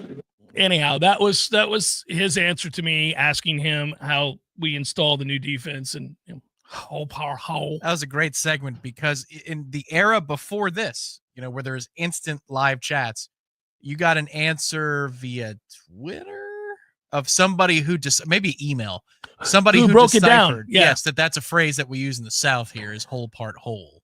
Yes, the deciphering wasn't me not understanding what that means, just that the words themselves were not pronounced as they're meant to be. Well, yeah, you asked, what is he saying? Like, whole part whole. Oh, I can hear that now. Yeah. Whole part whole. Anyhow, when you listen to Tony, you're like, man, insightful, interesting, engaging, locks eyes, answers the question you asked, not the one that you wished you had asked him, he had asked you, or the reverse, whatever the hell I'm talking about. Now I sound like Pruitt. But yeah. Risky Odo. He's impressive. And I also like that, from what I could tell, these snippets of the climb, man, that's the energy I want from a defensive coach. Didn't have it last year. Look, I got along with Adam Fuller just fine. I had problems with what they could and could not do on defense for the entirety of his time here. But I really didn't like watching him in practice. Not that it matters, but man, when you watch Tony in practice, you're like, yes, that's the way it should look from a defensive coach. I'm more of a Mickey Andrews kind of guy on defense. You got to get after it. You got to play defense with unbelievable passion. It is really hard. It's a mean-spirited endeavor. You got to want to light bitches up. You have to send messages. You've got to play fast, and you have to play angry and controlled, all of it all in one, a lot to ask of anybody. And I tend to think, again, not always, I tend to think that it lends itself well to a coach who's fiery. You can be cool and calculated as an OC. As a DC, I need you to have that composure while you're thinking your way through the situations in the game, but I need your interactions to be that of a prodder. Let's put it that way, to get the most out of kids. Didn't always feel it. Didn't always feel that from Adam. Already feel it from Tony. Players are telling you that. Well, and he's also telling you, and he's going about the same process that Mike is. You can piece together the clips we played from Mike Norvell last hour and Tony White's clips from the scrimmage last week, in which he's talking about spiraling and his defense on a Thursday losing in red zone situations and giving up touchdowns left and right. Mm-hmm. And he has to teach them how one bad play doesn't end everything. It's just shake one bad it off, play. baby. Let's go. Yeah. So think about that, though. You're catching it from both the defensive coordinator and the head coach, that there's crisis of confidence and or effort consistency. So they're really working on the very basics right now in spring. That's why I don't know what to expect tomorrow when I go in. I think it's going to be really fundamental. Have you seen the ravenousness in the chat? People are saying that because of our discussion in the first hour, you better name names on Monday of who's not carrying their weight, who's not trying with consistency. Well, you think they're going to not try in a scrimmage? I think Mike might be crestfallen because maybe he's not sure if they will, because he's saying, I don't even. If you're not going to try now, when? Well, this would be your final opportunity, I would think. If you get out into the game, it's a scrimmage. It's not a situational scrimmage, to my understanding. This is not a, like, okay, this segment group over here, 7-on-7 over here. We're doing special teams here. No. This is like a scrimmage. This is like, it's 11-on-11. We're getting after it. Right? I mean, I'm not wrong on that. Yeah.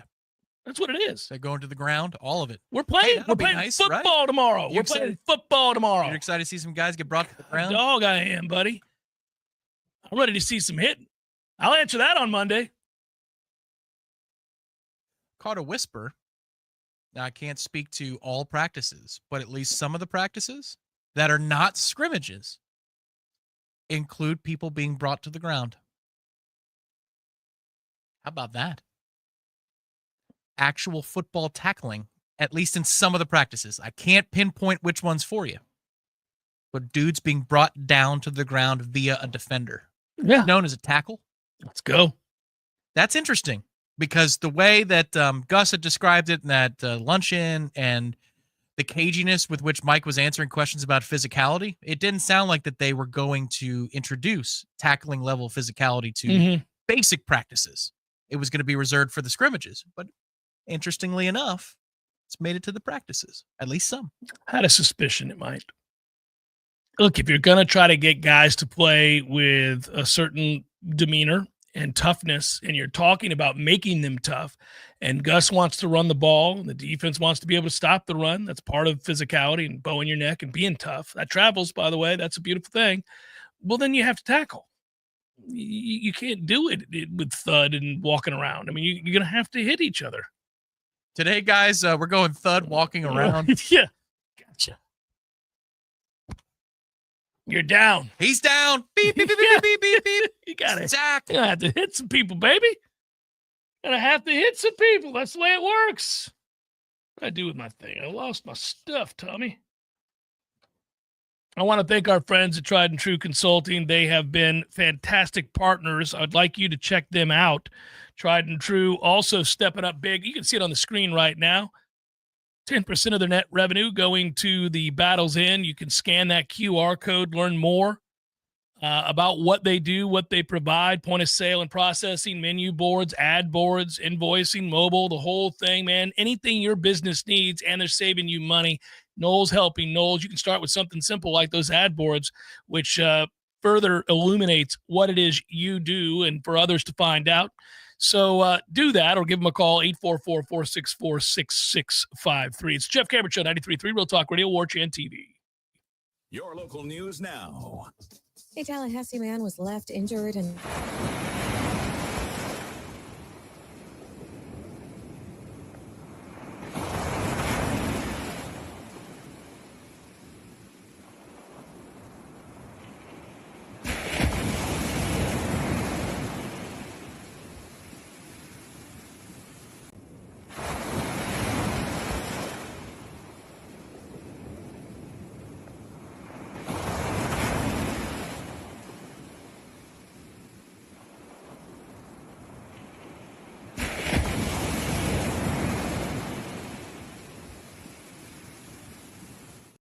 Free local news update brought to you by Macklemore Systems, Tallahassee's go-to Mac store. Check them out online at MacklemoreSystems.com.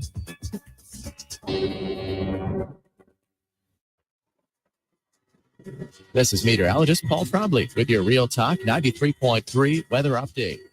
Sunshine mixed with clouds at times this afternoon with daytime highs approaching 87. Winds out of the south 10 to 15 miles per hour. Partly cloudy skies again tonight, lows dip down to about 66. Daytime highs approaching 84 tomorrow. Sunshine mixed with clouds at times. This report is brought to you by the Lawn Johns. For all your landscaping and lawn care needs, visit thelawnjohns.com. Right now, it's 83 degrees. Hey, no fans, our partner ISF Inc. is a national management and IT consulting firm located right here in Tallahassee, Florida, solving the future for state governments through strategy, process, and technology. As a trusted advisor for state governments, ISF knows the importance of defining a clear and detailed strategy. Our friends at ISF can help your organization create a strategy that sets you on a path to success. ISF, your vision plus our expertise brings your brilliant ideas to life. Visit ISF.com to learn more. ISF, solving the future. There is no Bigfoot, Eddie. Would you stop with that nonsense? There's a Bigfoot, Jeff. I wish there were. By the way, I don't want you to point to me as the guy that takes all the fun out of the room. I wish there was the Loch Ness Monster. I wish there was the Bigfoot. I wish there was the Chupacabra. All the things. They're all mythical except for the Bigfoot. The Sasquatch. The Bigfoot? The Bigfoot. There's big feet. There's lots of them. So like different, breeds, like different kinds. There's like, families. There's different families. And, so if they're in the snow, you call them a Sasquatch. Or the Yeti, right? Yep, and then here in Florida, that's a skunk ape. And, I've never heard that one. By the way, why do you think it's real? We would have found them by now. They're the hide and seek champions of the world. Nobody finds the Bigfoot. I think you believe in Bigfoot. I do believe in Bigfoot. You don't believe. I believe in Bigfoot. Don't tell anybody you believe in Bigfoot. I would go look for Bigfoot, but he scares me. Gordo's, bringing the flavor and flair of Cuban food to Tallahassee since 1996. The Jeff Cameron Show is a production of the Warchant.com Multimedia Network. Check out Warchant.com today for the latest news inside Florida State athletics. That's Warchant.com. Now, back to Jeff on Real Talk 93.3. Man, I'm ready to crack a beer and watch some baseball. Hey, I hate having to wait till 8. See everybody. Let's all go home and crack some beers and get ready to watch some baseball. Our home opener is in 25 minutes, so I'd be game. Women's Final Fours tonight. Anybody gonna watch that? I don't think so. 7:00 on ESPN. South Carolina's a favorite against Texas. Were you aware of that, Tom? Huh? The problem with the men's and women's tournament this year? We have combined the two Final Fours, 7 1s and a 2. Chalkity, chalk, baby. 7 1s and a 2. And the 2 is the prohibitive favorite to win the whole thing. That's UConn on the women's side. Should just be a picture of Chalky White from Boardwalk Empire. Great character. Miss him as an actor. He did pass. Yep. Yes, he Yep, did. I did know that one. Okay. But I'm glad I didn't startle you because I usually do when I acknowledge that these No. guys are dead. No, you reminded me. But yeah, that's true. Oh, man. Mm-hmm. Farmer in the Dell. Oh, it's a great scene. It's one of my favorite. Oh, there's so many good scenes. Well, the court scene. And Even the lawyer. Ravens use that as their Yeah, as it's their intro. smart. It is so smart. That's the best intro you could have. Yeah. Yeah. The best game we could get for the final from a matchup standpoint is the game we just cannot have, guys. We cannot have it, but I think we're going to get it. And that's Florida Duke. Florida Duke's a war. I mean, Florida Duke is a game that if you didn't hate both, and in particular Florida, you could watch and be giddy about. Florida's offense is one of the best in the country. They're the best rebounding team in the country. They play D. They've got a superstar in Clayton. They're not having it. Duke has the biggest superstar in the game. They, too, play defense. That would be, it'd be a great game, and I hope it doesn't happen. I hope instead we're watching, oh, what a shame. Look at that. Houston-Auburn. I think I'm okay with Duke. They have been. You know what's funny about Duke? And Billis even said it the other day in an interview. He said, I don't know how they did it, but they've made Duke likable. He's like, this group is really likable. Well, Mike Patrick is saying, I told you, John Shire had something about him. It's just that I think we need Duke to get there because I need them to beat the winner of this other game. It cannot be Auburn. It cannot be Florida. So therefore, give me Duke because that is the best chance of to make sure it not be Florida nor Auburn winning the national title. Yes. Yeah. Mm-hmm. Well, yeah. And we learned about the circumference fund this week, so that was fun. Right. Awe-inspiring. Circumference fund. Come on, man. Hey, the only reason I brought up the Final Four in this moment is we've spent the whole show talking about Florida State football, which is fine. But I also wanted to circle back and talk a little bit about Florida State basketball. Could it be? Good job, Luke Laux. You got us talking about Florida State basketball long after the season ends. That doesn't happen often. Yeah, on the eve of a scrimmage, no less. Yeah, so you get Terrence Mann's new role as an assistant GM, which is code for fundraiser and influencer. Somebody who can get dudes to come visit players or FaceTime players in the NBA. Yep. Mm-hmm. Yeah. Yeah, it's great. But you brought in Chauncey Wiggins, and that's a big deal. I thought he was a nice piece to that Clemson team that won 27 games this year and then choked. Yeah, that I like it. And he continues to add guys that you're like, oh, okay, all right. I see you working over there, Luke. And the money has come in now, too. Let's go. Yep. Let's go. Keep it going. It's all to what end? This is the discussion we've had. Like, what do you get? You bring in Robert McCray from JU. You bring in the Chauncey Wiggins kid. You bring in Bryce Williams. You bring in Jones. You bring in Cornelius Purdy. Actually, you didn't bring in Bryce Williams. He stayed. Yeah, you got McGee. Yeah. Yeah. Kobe McGee. So you're doing some things, man. Well, yeah. And it's the goal is to make the tournament. And that's a tougher goal to achieve now, not because of where Florida State stands, just because the ACC has how many bids a year? 3, 4? Well, yes, this year it was 4, thanks to North Carolina, which didn't deserve to be in. Right. But think about that. On the eve of next season, you really got to win 12, 13 conference games in order to have a crack at this whole at-large bid thing that they're handing out by the dozens to the SEC. They are, Tom. They're handing them out big time. But 7 1s and a 2. UConn, the prohibited favorite in the women's tournament, is the 2. I will tell you this. Good news, bad news for women's basketball. Since I mentioned it, I should put a ribbon on it. The basketball ratings for the tournament for the women's game predictably crashed because Caitlin Clark's not playing. I mean, the Caitlin Clark effect was very real. And so women's basketball ratings this year compared to last year's tournament are down 40%. That's hefty. But what she did do was the heavy lifting, because even down 40%, it's way above where it was in 2023. Right. Yep. So they're down 40%, which is a lot, but it's still up over 40% from where it was in 2023. So they brought some people along who stuck on. All you need is another superstar for the sport. That's you the next need task. another superstar. Yeah. But that's how this thing works. That's how the momentum builds for it. That's But correct. Did they not secure a new contract already? Yes. Well, this a is TV contract. No, it's coming up, and this is why, by the way, all of that is being renegotiated now. You see all these girls, these stars that have decided not to go into the WNBA.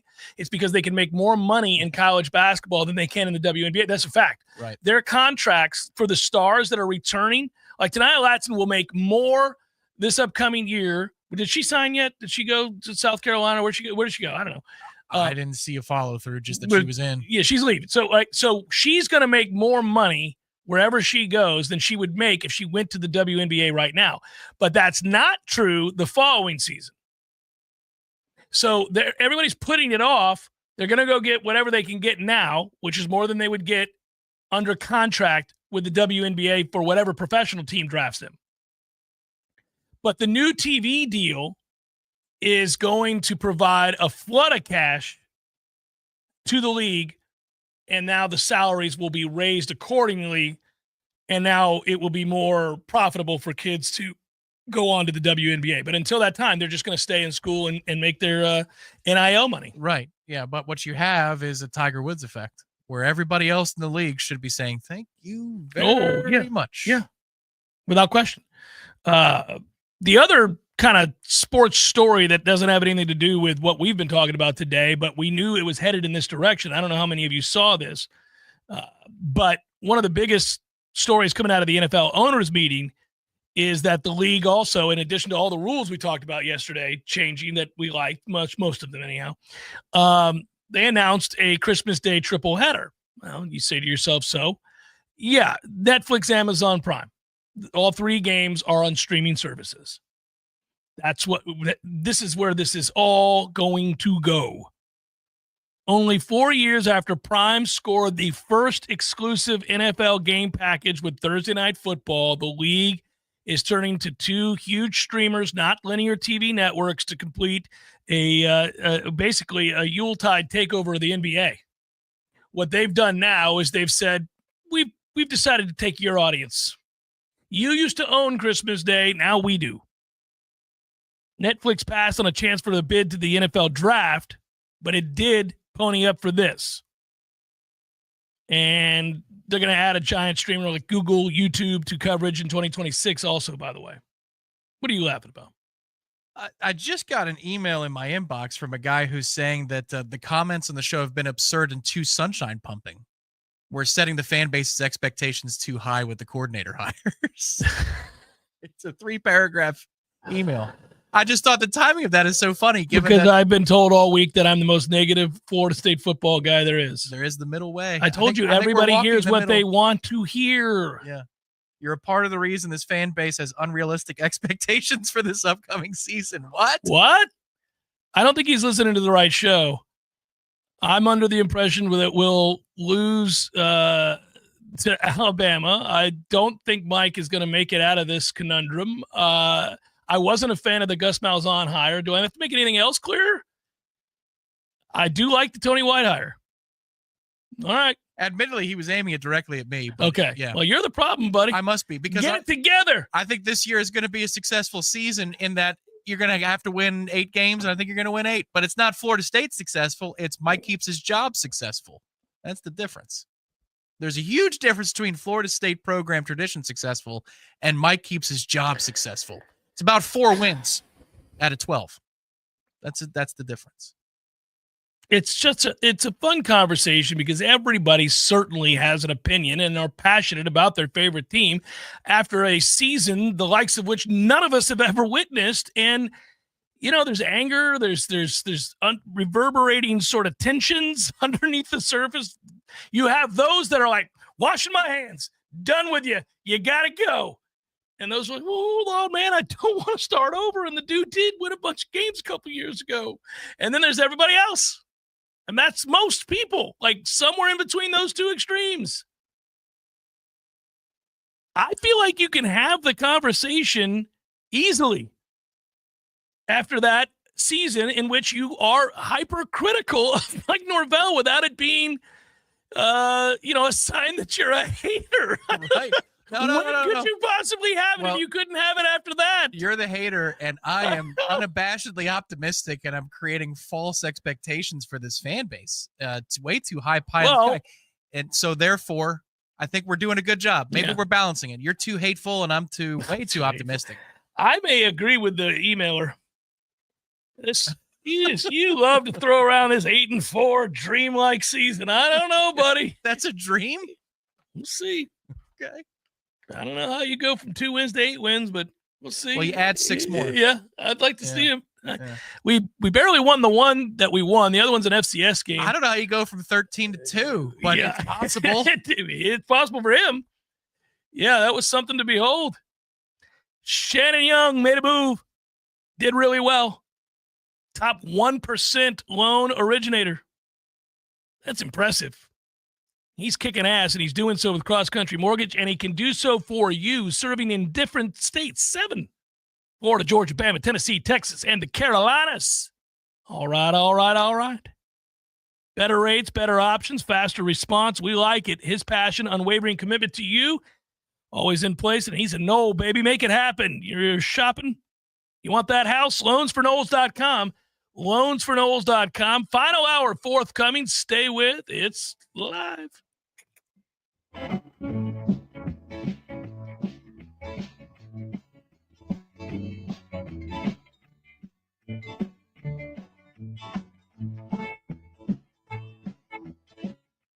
Hey, everybody, this is Shannon Young with Cross Country Mortgage. Been in the industry now for 22 years. I just made the move over to the nation's largest retail lender, Cross Country Mortgage, here to serve you in 7 states, including Florida, Georgia, Alabama, the Carolinas, Tennessee, and the state of Texas. Here to offer better service, better rates, and if you were thinking about buying or if you've been on the fence and been waiting to call me, now is the time. You can still find me at loansforknowles.com.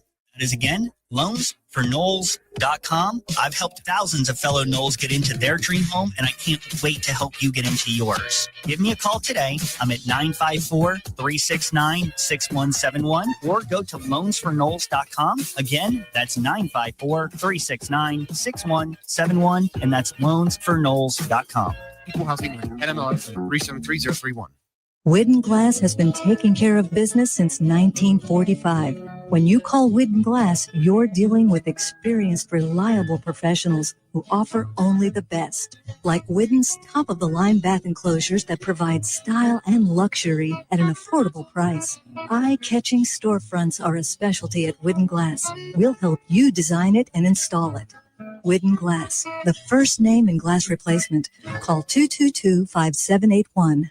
Hey, let me tell you about my friends at Tried and True Consulting, a Seminole-owned business that specializes in payments and business solutions. Tried and True's core expertise includes card, ACH, point of sale, mobile, e-commerce, and hosted payment solutions. Tried and True will help you reduce costs and increase your bottom line. That always sounds nice. Whether you're a retailer, restaurant, licensed professional, or service industry, Tried and True is saving you money. Tried and True's expertise extends to payroll, video menu ad boards, IT services, web design, and social media. It's time to make one call and tell the competition to take it on down the road. Call Don or Joe today at 844-464-6653. That's 844-464-6653. When you do business with Tried and True, they contribute 10% of the net revenue to the battle's end. So go Tried and True today. Call 844-464-6653. From the championship stage to coaching change and everything in between, Warchant.com remains your home for the best FSU football coverage in the business. Brutally honest columns and features, market-leading multimedia presence across video and podcast, the largest FSU fan community with a staff that combines for over 100 years of experience covering the Noles. When change comes, Warchant.com is your home for analysis from every angle. Warchant.com, your ultimate Seminole sports source. Sign up today. Real Talk fact number 44. Banging your head against the wall for 1 hour burns 150 calories. This is Real Talk 93.3, Tallahassee's Real Talk station. WVFT, Gretna, Tallahassee. This is Real Talk 93.3. More of the Jeff Cameron Show is coming up next. Your sports action update on Real Talk 93.3 with all the latest odds from Vegas. Major League Baseball, the Rays and Rangers are going to match up in Arlington today. For the Rays, they are sending Zach Littell to the mound. The right-hander 0-1 with a 1.50 ERA. Tyler Mahle is set to make the start for Texas. In this game, the Rangers pay out at -130, the Rays at +110, and the over-under has been set at 8.5 runs. The Marlins are in Atlanta today to take on the Braves. Miami is going to be sending Max Meyer to the mound. No record, a 1.59 ERA. The Braves pay out at -245. The Marlins paying out at +200. Over-under at 7.5 runs. $250 bonus, and you open up a GBank Visa signature card. Visa.com/GBank. I'm Matt Pauley. This has been your action update on Tallahassee's Real Talk station, Real Talk 93.3. I went hands-free. I went hands-free. I went hands-free. I went hands-free with Skechers Slip-ins. Join the millions of people who are celebrating going hands-free with Skechers Slip-ins. Footwear you just step into and they're on. It's crazy how something as simple as a pair of shoes have made my life better. After trying Skechers Slip-ins, I want all my shoes to have this technology. See what everybody can't stop talking about. Go hands-free with Skechers Slip-ins at a Skechers store, Skechers.com, or wherever stylish footwear is sold. One of life's greatest mysteries has finally been solved. Let the dogs out! It's Spruce, the new hardworking, worry-free weed and grass killer that's safe for use around people and pets. When used as directed, spray the leaves for visible results in just 1 hour and dead weeds in just 1 day. You spray, they play. Weeds die by the next day. Find Spruce wherever weed killers are sold. Here's a tip to keep it cool from E&B Heating and Air. Your outdoor unit works better if it's clean and clear of debris. Plants, grass, weeds, and trees can reduce performance, raising your power bill. Visit enbheatandair.com to get a free quote today. Porterman, you're walking crooked again. What happened to you? Well, I was sitting at the boat ramp sipping on a margarita when my alligator Hank decided we needed to go water skiing. Oh, no. Next thing you know, Hank's strapped to 4 skis and I'm hanging on his back and the boat is pulling us out. It was all going great till Hank spotted a duck in the lily pads and wanted to jump the wake. Porterman, you're crazy. No wonder you got hurt. Yep, 1 second it's air, water, air, then bam, now I can't even bend over to put on my own water skis. Well, Porterman, you better get over to Thin Chiropractic right now. You can book an appointment online and take advantage of the new patient special. Special offer online? That's easier than wrestling an airboat off a sandbar. That's right. Just go to thinchiro.com. FENNCHIRO.com. FENNCHIRO.com. That's it. I'm headed over there boogity to get straightened out. Pinch A Penny Pools has 12,000 square feet of hot tubs, over 20,000 gallons of tub capacity to choose from. That's 4,620,000 cubic inches of hot tubs. But if you don't want to take my word for it, check them out yourself. Pinch A Penny Pools and Spas, locally owned, and the easiest way to find relaxation at home. Roofing and construction services. T-Fark.com. We conquer all peaks. We fix those dark leaks. Call 850-766-134. T-Fark Enterprises. Roofing and construction services. T-Fark.com. CCC 1331204. The Jeff Cameron Show is a production of the Warchant.com Multimedia Network. Check out Warchant.com today for the latest news inside Florida State athletics. That's Warchant.com. Now, back to Jeff on Real Talk 93.3.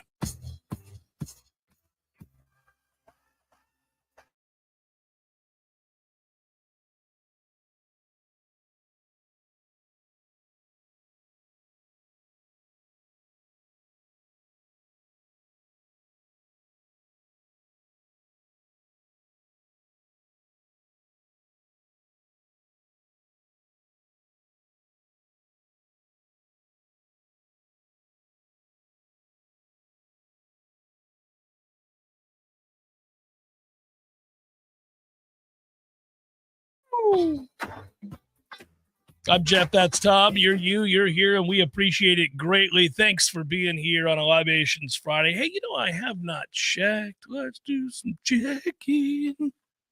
I did see that, and I'm starting to laugh at this too.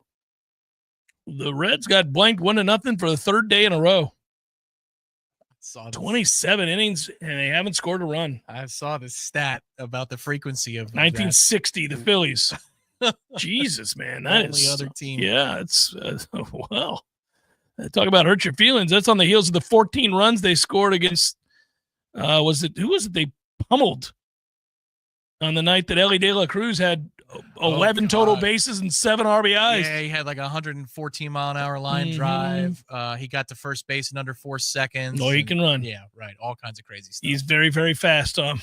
He is very, very fast with long strides. Let me ask you this question real quick, just to make sure that I'm not smelling burnt toast. Do you get the sense that I believe that Gus Malzahn is a rock star coordinator hire? No, not a rock star, no. Do you think I think that he's like a savior? No, I think you think he's adequate. Yeah. If you're asking me, remove from whatever perceptions are out there about where we're at, negative, positive, whatever. If somebody just saw me walking around in the grocery store and said, Jeff, what does Tom think of the Gus Malzahn hire? I'd say it'd probably be twofold. I'd say, well, neither of us were enamored with it when it was announced because we were together at the Hotel Indigo. Walking. We were getting ready to walk down to watch a game. It got very quiet. Well, when it came up on the phone, we went, well, man, I didn't love the hire. And you didn't love the hire. No. But I would say you're more positive about the hire than I am.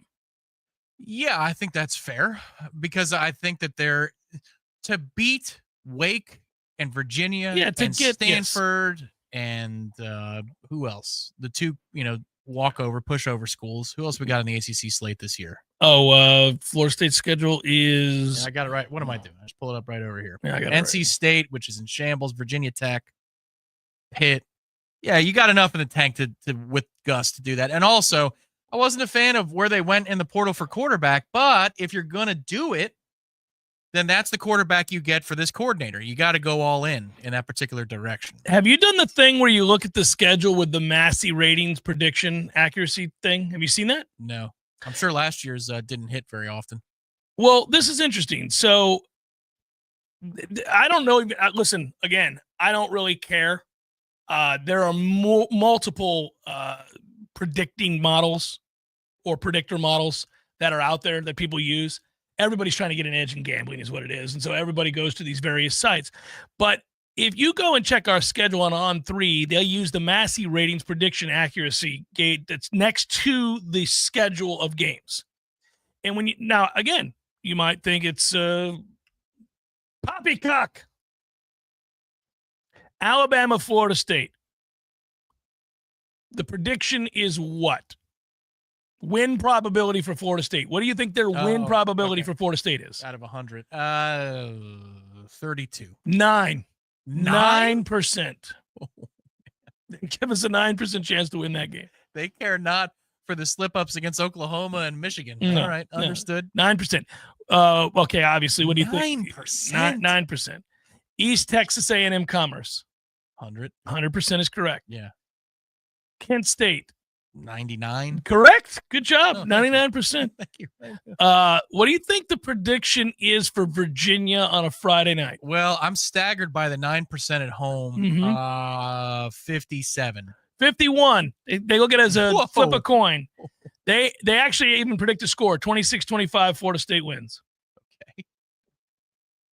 Golly, go to hell, Massey. What percent do they have for Tech and Boston College? Well, hold on. Let's. I have no idea. This is just fun. Yeah.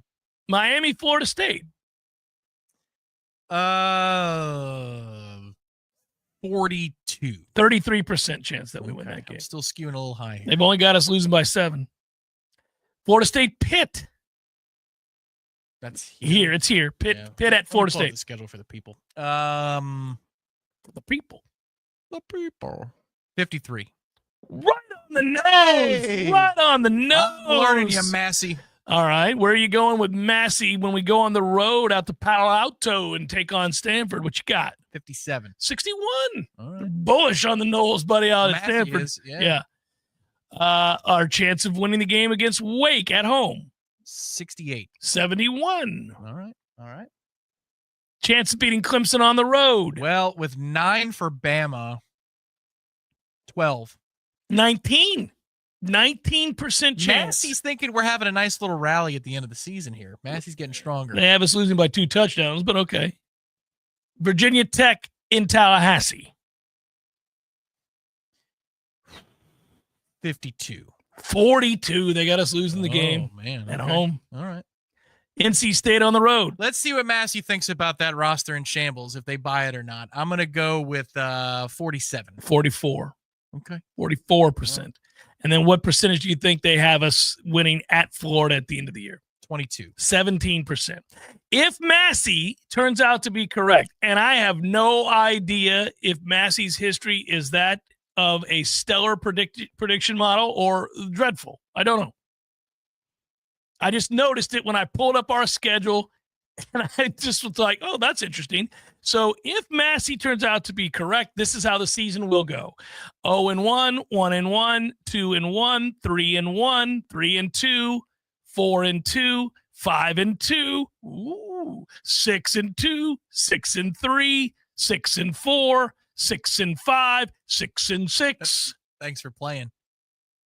1, 2, 3, 4. Straight losses to conclude the season, according to Massey. Get your mediocre butt out the door. That is a fireable offense if Massey is correct. You would lose 4 straight to end the season. Yeah, that's it. But I don't believe you, Massey. I don't think that's how this is going to go. No, Massey's logic here is a little shaky.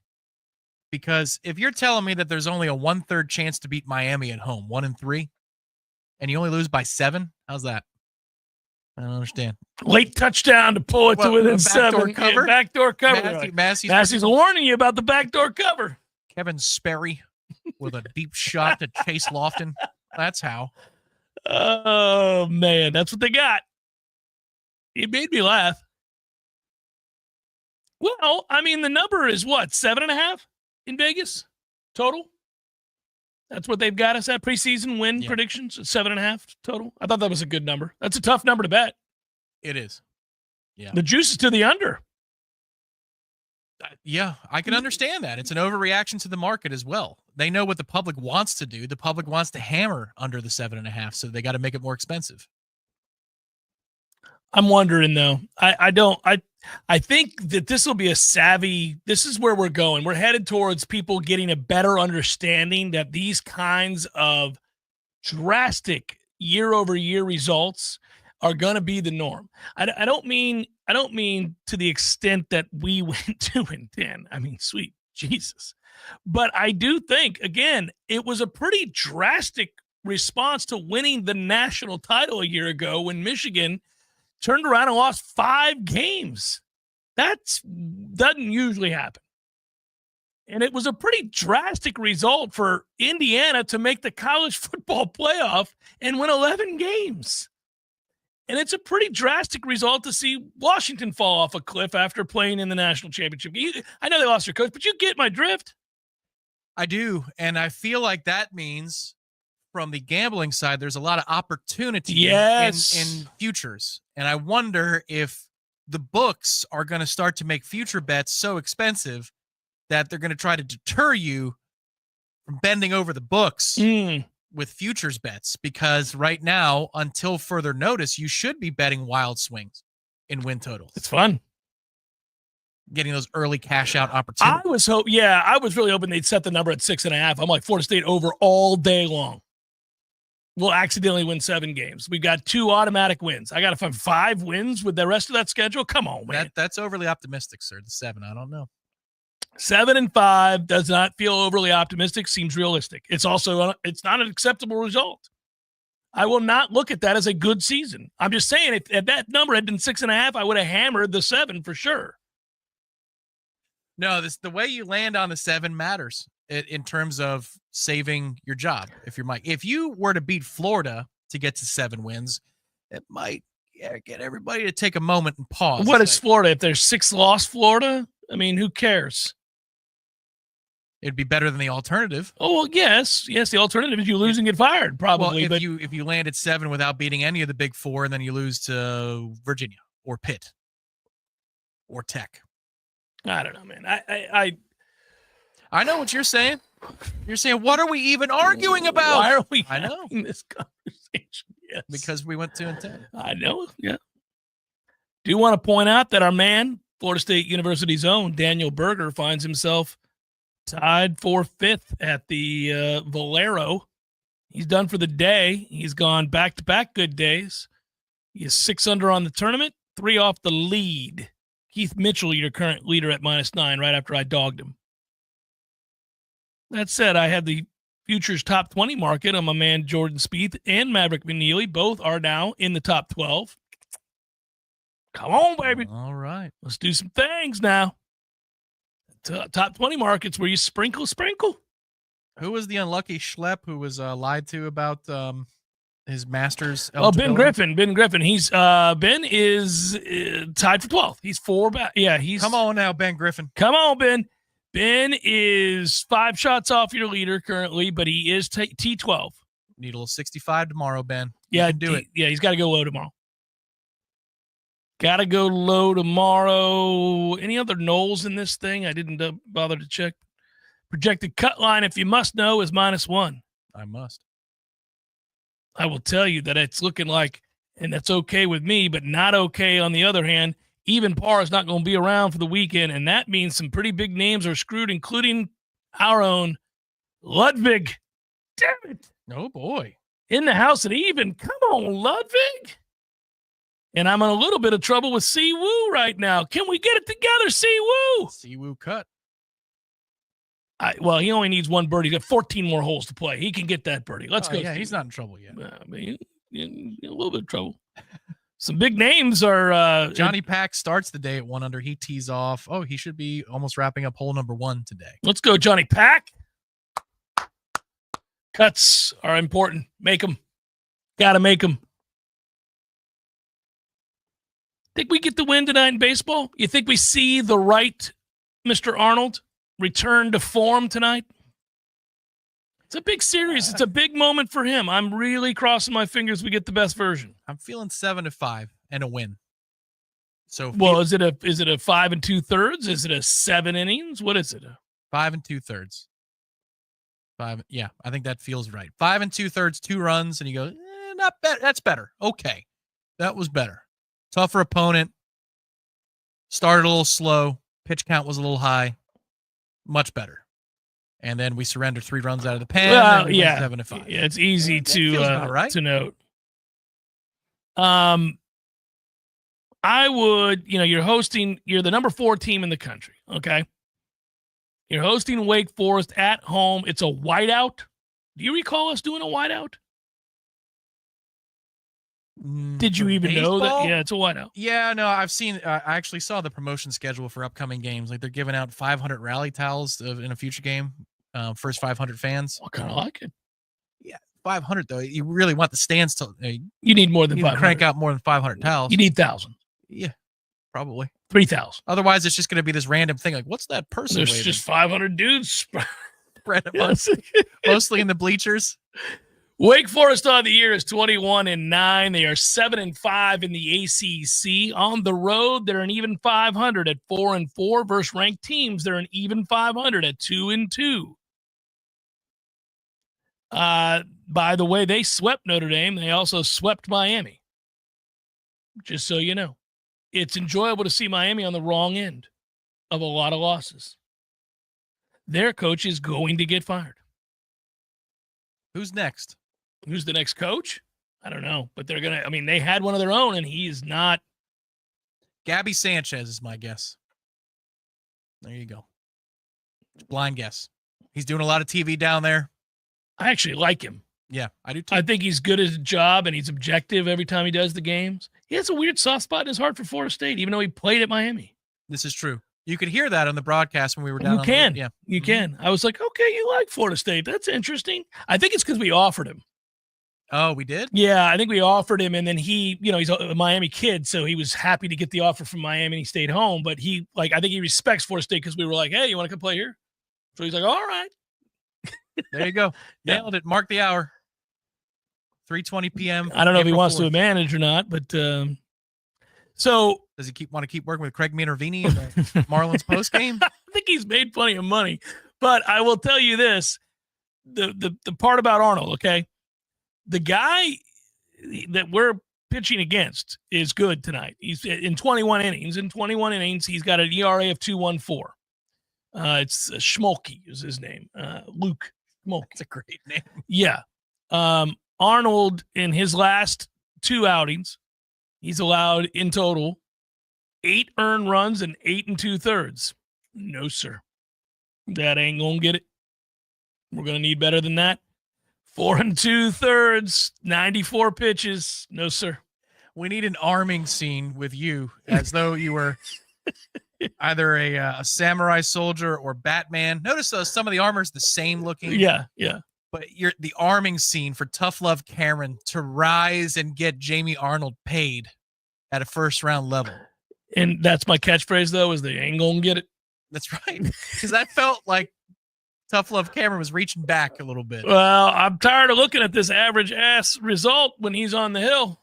So you hear Lulu's broadcast after 1, Wake scratches across 2 runs to start the game. This is the Seminole Broadcast Network, and you hear in the background, ain't going to get it. Ain't gonna get it. That ain't gonna get it. I'm glad Jeff's standing there in the first baseline.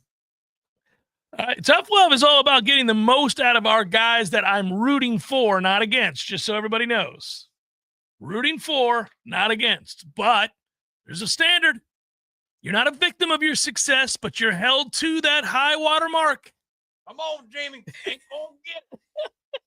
Ain't gonna get it. Do I have to talk like that the whole game when I'm knowing that Lulu's crowd mic is there? Right. Yeah. Just as he's going to in break. The distance. Yep. As he walks back to the dugout. I think we all know they ain't gonna get it.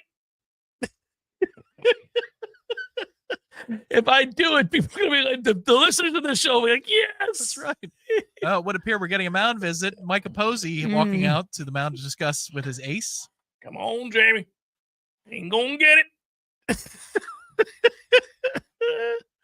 No, I'll tell you what I'm looking for tonight in all seriousness. And come on, Jamie, let's get it back. Let's go. That wild arm side miss. Let's not see it. Let's see early on. Snapping it off, baby boy. Let's go. Firing it in there for strikes. It's not riding high around the head area to a lefty. Easily spat upon to a righty. They don't even, oh, well, hell, it's almost to the backstop. I mean, there's no thinking involved there. You're not putting any pressure on anybody when we get the wheeze going. And you saw way too many of them last start. You're like, wee, come on, my man. I'm rooting for him. I'm hoping he does well. I want to see. Well, look, man, I can imagine the pressure he's under. I agree with that. I think he's under an awful lot of pressure. It's got to be tough. And, I'll allow for whatever adjustment that is. But now I would think he's at that place where he's like, okay, F this, right? You come to the crossroads. Yeah, you just gave me, I'm sorry, flashbacks to TCU Mike McGee in the CWS with the wee. That's a hanger. Oh, that was a get me over. That's it to the moon. Well, it's a get me over for strike 1. You're like, okay, all right, it was get me over. Ooh, threw the same pitch again. I wonder if he's going to adjust to, and that's 574 feet. Yeah, and listen, everybody forgets about that tournament that we beat Florida in the College World Series. In the elimination game. And that ball that was hit for the third out was 120 miles per hour off the bat. It just happened to be right, I think it was right at short or second. Whatever it was, it probably hurt to catch. I know that. And I was like, whoa, okay. We got the win. Good save. All right. But it portends of problems, and then that's what we had. I also remember just the image of that TCU pitcher with the glasses and the flat bill. Yeah, the flat bill, and it's sideways, and he's a dork. He thought he was somewhere between Fernando Rodney and Eric Gagne. But he shoved against us. He sure did. He shoved. He did shove against worked. us. Yeah, it worked. It absolutely did. It's Jeff Cameron Show, 93.3 Real Talk Radio, Warchant TV. This announcement is brought to you by Fonville Lewis Messer McConaughey. If you're driving right now, you should know there's an 80% chance that the cars all around you don't carry any bodily injury insurance. Most people don't realize it, but in Florida, all the law requires is that drivers carry property damage insurance. This means that the texting teen drifting over into your lane or the drag racer on your rear bumper have no way of compensating you or your loved ones when they cause a crash. And this should scare the hell out of you. Fortunately, there's an easy way to protect your family from this, and it's called uninsured motorist coverage. It's an absolute must, but a lot of insurance companies are convincing folks to drop it just to save a few dollars. Take it from the personal injury experts. Don't. At Fonville, Lewis, Messer, McConaughey, we've recovered millions of dollars in uninsured motorist coverage in crashes where our clients would have otherwise received nothing. So please, call your agent right now and make sure you have uninsured motorist coverage on your policy. We hope you'll never need it, but we'll be here for you if you ever do. Fonville, Lewis, Messer, McConaughey. Don't settle for less. Like most of us, your home is your greatest investment. I mean, think about it. The financial benefits, the newfound freedoms of purchasing a home can contribute to your family's health and wealth and happiness. Well, with real estate trends pointing to a favorable market for buyers, this is the time to be sure of what you're buying or selling. And that is exactly why Joel Hagen's built ACL Home Inspections, providing you thorough, precise, and efficient service with same-day, easy-to-read digital reports. They'll even go with you on a walkthrough inspection of the home you want to buy. Now, if you're planning to list your house before putting it up for sale, ACL will provide you a pre-listing inspection. Call today, 850-312-8919. 312-8919. Remember, before you buy or sell, call ACL. Hey everybody, this is Shannon Young with Cross Country Mortgage. Been in the industry now for 22 years. I just made the move over to the nation's largest retail lender, Cross Country Mortgage, here to serve you in 7 states, including Florida, Georgia, Alabama, the Carolinas, Tennessee, and the state of Texas. Here to offer better service, better rates, and if you were thinking about buying or if you've been on the fence and been waiting to call me, now is the time. You can still find me at loansforknowles.com. That is, again, loansforknowles.com. I've helped thousands of fellow Knowles get into their dream home, and I can't wait to help you get into yours. Give me a call today. I'm at 954-369-6171, or go to loansforknowles.com. Again, that's 954-369-6171, and that's loansforknowles.com. Equal housing NMLS 373031.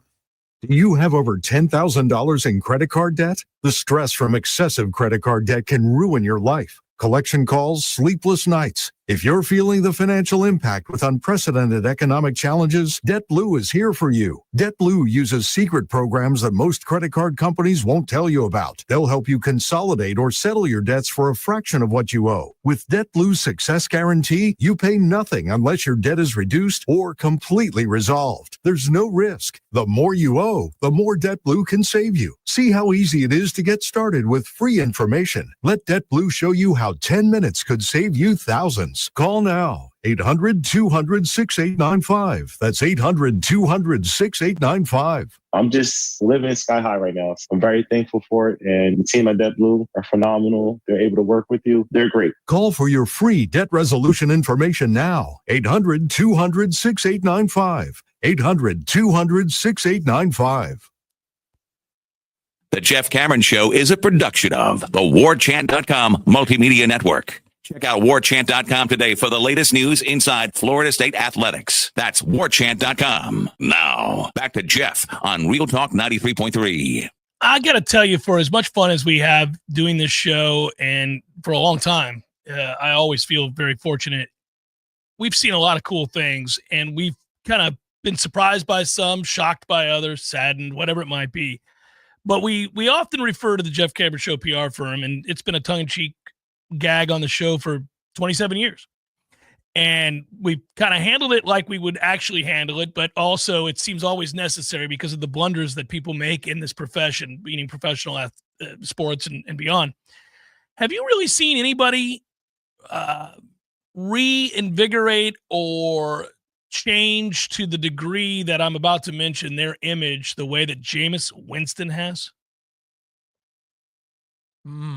I'd have to ponder that, but it has been a significant overhaul. Like the guest spots he's getting the shows he's invited to be a part of, the commercials he's getting. Yeah. He's been embraced. And I love it. I'm really happy to see it. I want to point to something here. He wrote a note today to Cleveland because he left. He's officially a Giant now. But he sent out a letter on his Twitter and his social media accounts. It's note perfect, man. He did a great job. Dear Cleveland, I'm so happy and grateful for everything we experienced together this past year. From day one, you welcomed my family and me with open arms, and for that, I'm forever thankful. To the dog pound, you were electric. Snow or shine, highs or lows, your energy never wavered. You reminded us all what loyalty, passion, and community can really look like. This year was one of growth, service, and adaptability. Not just for me personally, but for my family as well. And Cleveland, you played a major role in that. The spirit of this city, the heart of its people, and the bond we've built will always be with us. One moment I'll never forget. Beating the Pittsburgh Steelers on Thursday Night Football in what turned out to be the most iconic snow game in NFL history. The energy, the emotion, the unity, we all felt it that night. Cleveland at its finest. To the amazing men and women who make this city special, thank you. You've made a lasting impact on our lives, helping us rise to a greater calling, one rooted in unity, service, and love. Wishing you continued blessings, prosperity, and nothing but the best. With deep gratitude, Jameis Winston. Buddy. Did you have a call with his people? No. No? I'm impressed, man. This was a guy that was reviled. This is a guy that a lot of people certainly had, in my opinion, a conception of what he was or is. I'm not telling you he's a saint or anything like that. I'm just saying we know what a lot of people thought, all right? And he was loathed in a lot of ways. And I know this is Cleveland, and he just wrote a really nice note to Cleveland. If you go back and you look at all of the responses to this, thousands of people going, my man, you're always welcome back in Cleveland. Keep it real. There's a respect GIF, they're all like, man, thank you. And all of these people are like, it's been hard being here in Cleveland, but you made it a joy. And one after the other, like the love and the passion you played in that uniform with, will always respect. One guy even was funny. He said, hey man, I hope you're delivered from pick sixes when you get to New York. Respect always, Cleveland. You know what I mean? Like, even when they're having fun with them. Cleveland folks call it the land. Get it? And they're like, you're always good in the land, man. You're always good in the land. I think it's impressive. One of the turning points is, Lord, deliver me from these pick sixes. I think, it's human. It's funny. It's all of those things. I had the same reaction to that as I did when he was celebrating in the New Orleans locker room in our building with the crutches and the smoke machine. Yeah. And he's dancing like this with the crutches. Oh my God. So you've got physical comedy, you've got, normal timing vocal delivery comedy. He could be going to New York to audition for TV roles while he's backing up Russell Wilson's crazy ass. That could be what he's doing. So I was thinking about this the other day because we're so close to the draft. And if you think about how complex this decision is for the Giants in the draft, would you bring a quarterback in to back up those two in your locker room? I mean, can you imagine? You're like, all right, Shador, we want you to learn behind Russell and Jameis. I don't know, man. That's a toughie. You're going to learn from a guy who's got kind of like that Scientology glaze over his eyes. Yes. And then another guy who can't stop throwing pick sixes. Yeah. Mm-hmm. This is what we're going to surround you with and cultivate you with. Yeah. Good luck. That's a toughie. And the problem you have is New York's front office and Brian Dable, they're trying to keep their job. So let's say you draft, and listen, I don't believe that bringing Russell Wilson and Jameis Winston into your franchise means you don't draft a quarterback. I mean, I think that's the overwhelming evidence is that you need to draft a quarterback when that's your quarterback room. Unless you hate this crop and you're going to wait a year and you're just trying to get by. But here's the thing, Tom. I know you're going to say that might be the prudent play. But here's the deal. They don't have a year. He's going to get fired. They got to win some games. They got to do something so that he can stick around. And you know one of the ways that you could maybe perhaps prolong your time? Draft a quarterback, get halfway through a season in which you're 2-6, and then play him. Yeah, that's one way definitely to keep your job. I would just say that if they do draft a rookie quarterback, then they didn't think in real time that they were going to get both Jameis and Russell Wilson, because it wouldn't make sense. If you were going to always draft a rookie quarterback, you only want one vet in front of them, to your point. So I think this all kind of fell in their lap if Shedeur is the pick. If they don't draft Shedeur, then I fully understand what they're doing, which is, well, let's take 2 retreads and see if one of them sticks because we've got skill position players for them to win with. Surely either Russell or Jameis can succeed with Malik Neighbors, the O-line that we're building, and one of the better young running backs in the game. One of those two can give us something.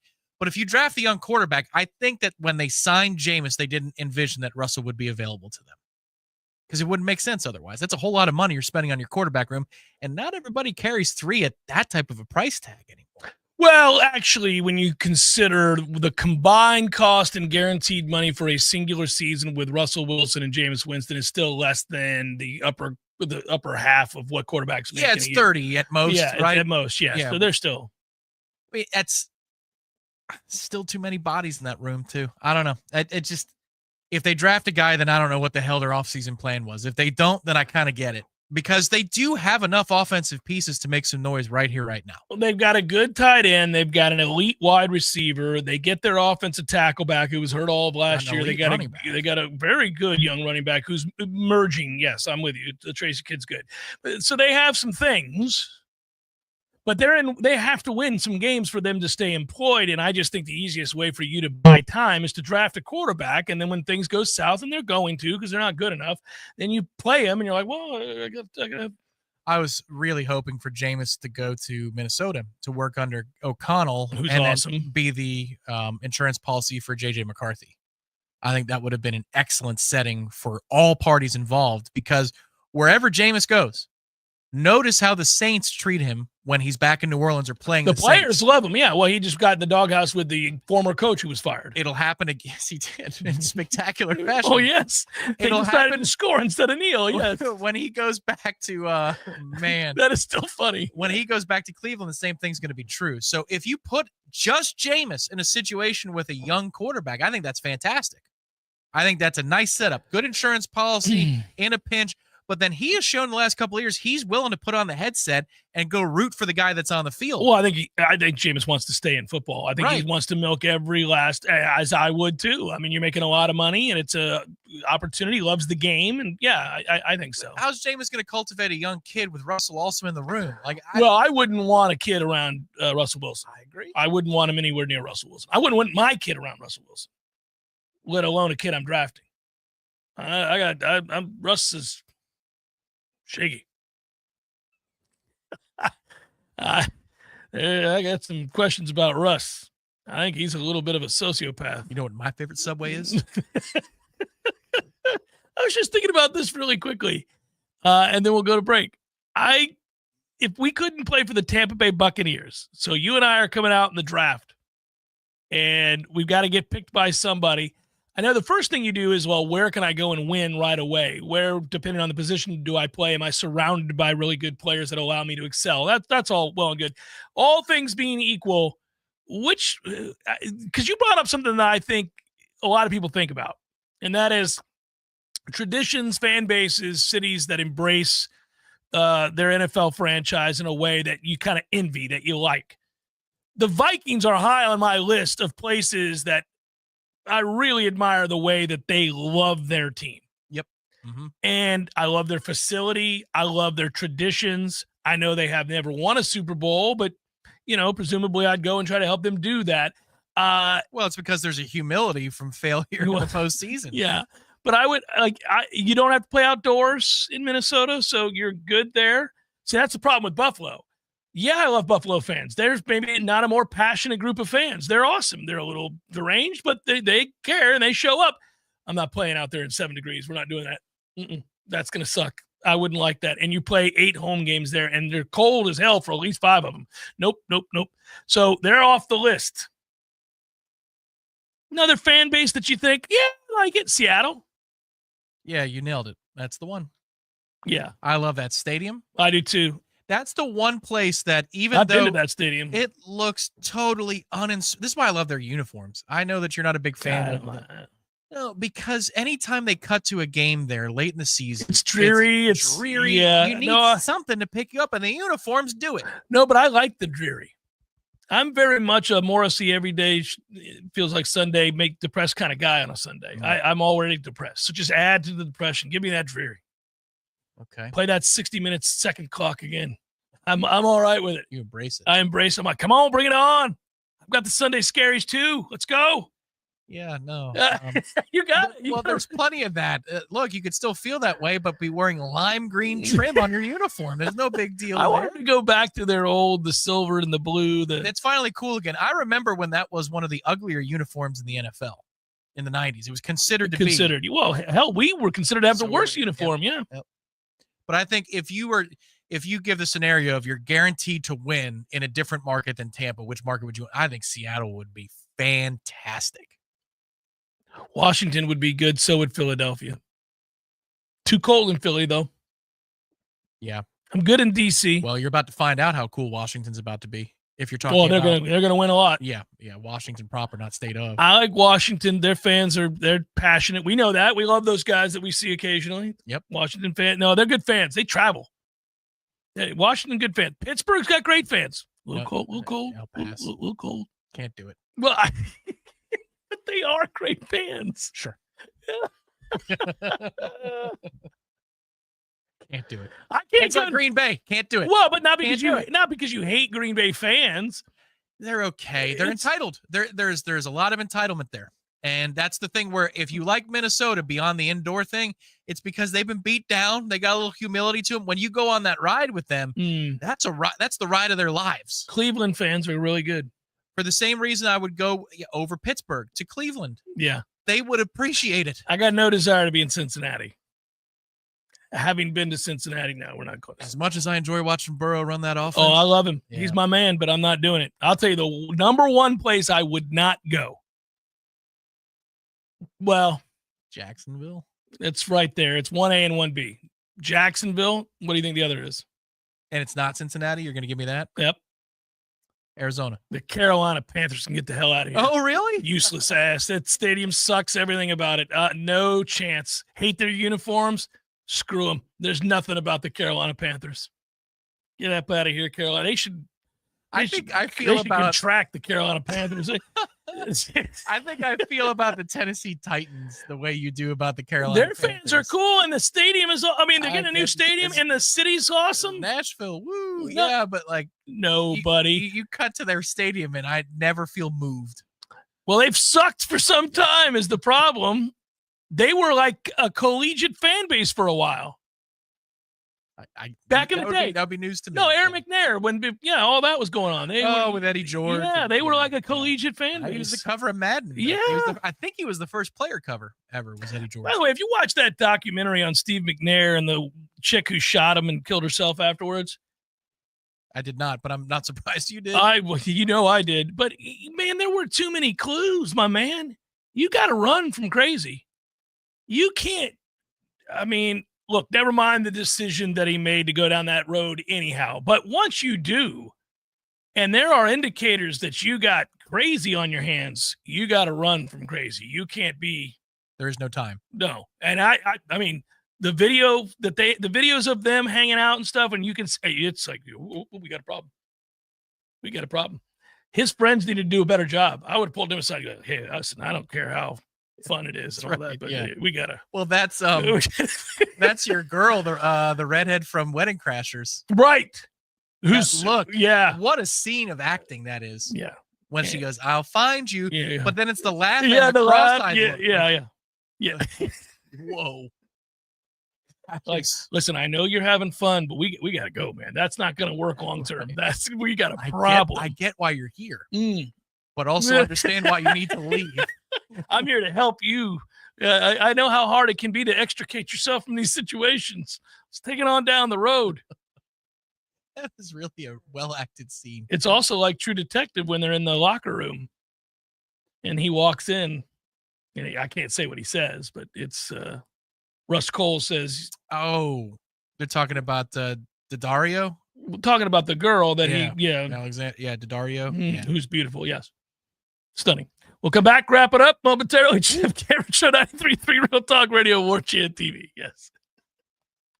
Your local news now. Nearly 100 employees were laid off last week at CSG Systems in Crawfordville, according to the Florida Department of Commerce. In a notice of facility closure dated March 25th, Tommy York wrote that the company anticipates a Florida facility located at 509 Commerce Boulevard will close on December 31st or within 14 days following that date. York is a senior vice president and general manager at CSG. The job separations will occur on a rolling basis until the facility closes. The letter wrote anticipating that the first separations will take place on May 30th or within 14 days thereafter, continuing in July and August until December, when the closure is expected to occur. Job eliminations are expected to be permanent. No bumping rights exist, and there are no chief elected officers, as there are no unions. The letter goes on to detail what specific jobs are being laid off, along with the number of impacted employees. This is Rachel Anae with your Real Talk 93.3 Local News Update, brought to you by Macklemore Systems, Tallahassee's go-to Mac store. Check them out online at MacklemoreSystems.com. Now, here's your Paul's Termite and Pest Control Tallahassee weather report. Ending the week warm and sunny, and then rain chances return Sunday into Monday, followed by cooler temperatures next week.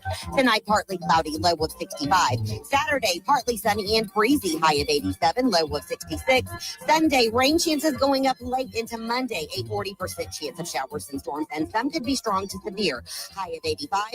Monday, an 80% chance of showers and storms, high of 75. From Real Talk 93.3, this is Danielle Kelly. For the elimination of termites, pests, and for a greener lawn too, call Paul's. They'll get them all. Did you know that the survivability of a metal roof far exceeds that of a traditional shingle roof? At Metal Roofing Sales of Tallahassee, we have new state-of-the-art roll formers that produce the highest quality Versa panel, PBR panel, and standing seam options. And we will guarantee to match or beat any local competitor's pricing. We're a family-owned business, ready to offer you the best sales and installation service in the area. And don't forget about our veterans and first responders discounts. Call Metal Roofing Sales today, 850-536-9123, or visit us online at metalroofing.net.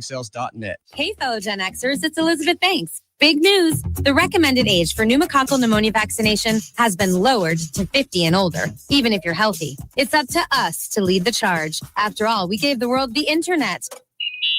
We're trailblazers. Let's lead the way again, because we are at over 6 times greater risk for pneumococcal pneumonia. Gen X, this is our shot.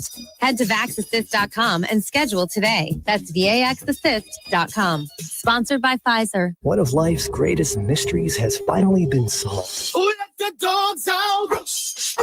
It's Spruce, the new hardworking, worry-free weed and grass killer that's safe for use around people and pets. When used as directed, spray the leaves for visible results in just 1 hour and dead weeds in just 1 day. You spray, they play. Weeds die by the next day. Find Spruce wherever weed killers are sold.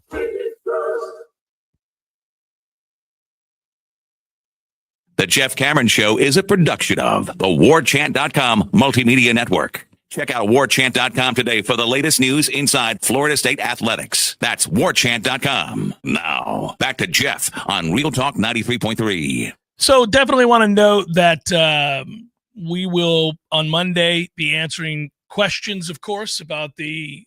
I'm going to have a lot. Yeah, so I think what we're going to do, Adam, if you're listening, my man, we're going to push Red Zone to tomorrow. Check that. Monday. Tomorrow is Saturday. I will not be doing Red Zone then. NoelRetirement.com. NoelRetirement.com. So that's nice. We get a double dip. We can go above and beyond for the scrimmage MVP on Monday. And then we could do Red Zone where I can ask you all the questions about what you saw. I like it. Was Herb Hand wearing the first down? Was Herb Hand wearing the M frames? Yeah. But I do want to thank Artisan Financial Strategies and Adam and all the good work that they do. Go check them out, noelretirement.com. But we'll do this in earnest on Monday. And you're right. That's a perfect opportunity for you to pepper me with questions. So, and I'm there as an entity of the Jeff Cameron Show. It is the Jeff Cameron Show, separate from Warchant. I'm there as the Jeff Cameron Show. That's why it's perfect for you to pepper me with questions on Monday. I'll be doing the same thing Monday night with Ira. Yeah. On the Smash. Yeah. I'll just be a big question asker guy. Perfect. By the way, Kayvon wants us to do Here Comes Virginia. You ready? Ooh. 1, 2.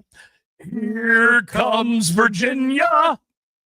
Not bad. Not bad for an off season, middle of nowhere, out of nowhere. Scratchy Here pollen comes Virginia. season. Yeah, forget about it. Not bad. That's a B+. You good with that? Yeah, B+. Yeah. Is that overly optimistic? No. Oh man. Should we do probables right here? I say we do probables right here. Go ahead, cue it up. Let's make it happen. It's time for, how you say, with the pitching, probables? Nice. Oh, that's so good. I wanted that to play a little bit.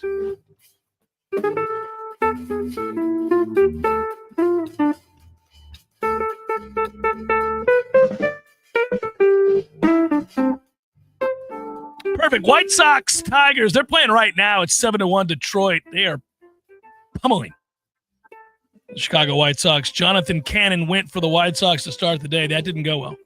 Jack Flaherty. Only Flaherty. Cardinals, Red Sox are in the 5th. Boston's up 8-5. Good. Eric Feedy went for the Cardinals. Walker Buehler. Trapper keeper. Went for the Red Sox. Padres, Cubs, they're in the 5th there. The Padres are undefeated. Trail the Cubs 3-1 in the 5th. Randy Vasquez, Shota Imanaga. Well done, Jeff. Nailed it. Blue Jays, Mets, Kevin Gausman, Tyler McGill. That's 2-0. 2-0 Mets. A's, Rockies. Warming up. Osvaldo Beto, Ryan Feltner. Yankees, Buccos tonight. Don't love it. Home opener for the Pirates, Mitch Keller. Not just screwing Mitch Keller. Good job. Max Fried, unfortunately, going for the Yankees. Probably not going to end well for us. Mariners, Giants, the all-broadcast team matchup here. Luis Castillo. I saw your first pitch today is 4:12 p.m. Is that honoring somebody who passed? I wonder. 4:12? Yeah, specifically your first pitch is 4:12. Wonder. Yeah. That I'm aware of. Please tell me Dave Parker didn't pass. You have to look it up. I don't know. I didn't hear that. My Pirates alert system on my phone did not tell me anything. Justin Verlander gets the start for the Giants. That's right. Justin Verlander still pitching in the major leagues and for the San Francisco Giants. A lot of you brought up Buster Posey this week and whether or not he would ever come back to help us. He's the team president. He's not going anywhere. He's doing all right for himself with the Giants. Oh, there it is. 4:12 because Pittsburgh is the 4-1-2. Oh, nice. I should have go. thought about that. D-backs Nationals, Brandon Fat. Jake Irvin goes for the Nats. Dodgers, Phillies. Yoshinobu Yamamoto. You think I'm Japanese today. I know you guys do. I just take pride. Jesus Lazario goes for the Phillies. We've got the Marlins and the Braves. Max Meyer, Spencer Schwellenbach. Braves trying to get in the win column. They have not won a game yet. Winless Braves trying to get a win today. Tonight, the Braves 0-7 taking on the Marlins in the hopes of getting their first win of the year. Can the Braves break into the win column tonight against the Marlins? We'll see. Orioles, Royals, Dean Creamer and Seth Lugo. Rays, Rangers, Zach Littell, Tyler Mahal. We've got the Reds and the Brewers. The Reds, who have been shut out 1-0 3 days in a row. That'll hurt your feelings. We'll throw Nick Martinez. He, in turn, will look at his lineup and say, fellas. Tyler Alexander goes for the Brewers. And then finally, the Guardians and the Angels late tonight. Gavin Williams, Jose Soriano. Can you think of a game that nobody wants to watch? I can. Cleveland and the Angels. Ouch. I mean, the Guardians got a little something to them, but I mean, You're right. it's just a toughie. That's Bengals Cardinals week 4 in the NFL. Sometimes we do this where we'll go through the lineup and I'll find a game. A lot of times it involves the D-backs. It does. Although they've been better of late. Yeah. That's a good lineup. Oh, well, they went to the World Series a few years ago, but yeah. Just, I mean, in terms of interest, that team was who? They did what? You know, a game that would be hard to wrap your head around is like, hey, everybody, the Rockies are taking on the A's. You're like, ooh, yeah. Well, that they are today. It's the Scott Hansen. We go to Cincinnati. Kyler Murray has a possession in the red zone. Cut. Flip. Yep, we're done. I don't think so, You know, Scott. Arizona and Cincinnati is not being watched in this household. Is the PBA on? Yeah. And that is a look at those that shall reside on the bump.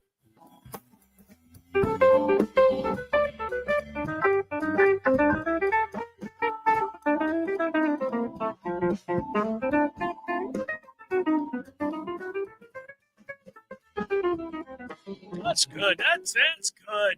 I like it. I like it. Yes, the YouTube Nazis do allow for that instrumental. We got tired of not being able to do this, but we finally found a little something that will not cause us to get zapped and be unmonetized and everything else, which is nonsense. Yeah, long and short of it is music creator mode beta and YouTube. They have whitelisted tracks that have $0 licensing fees with a lifetime license. It's a very small list of things, but Take Me Out to the Ball Game Jazz version was a part of it. So, huzzah. Florida man in Alabama had a new rule brought up. All Publixes must carry the JCS live every day. I'm in. Live spectator Arnold does need a pep talk from Tough Love, Cameron. I don't know why you said that. All right, we got to go. Enjoy the weekend. It should be a good. I'll talk to you on Monday. Peace.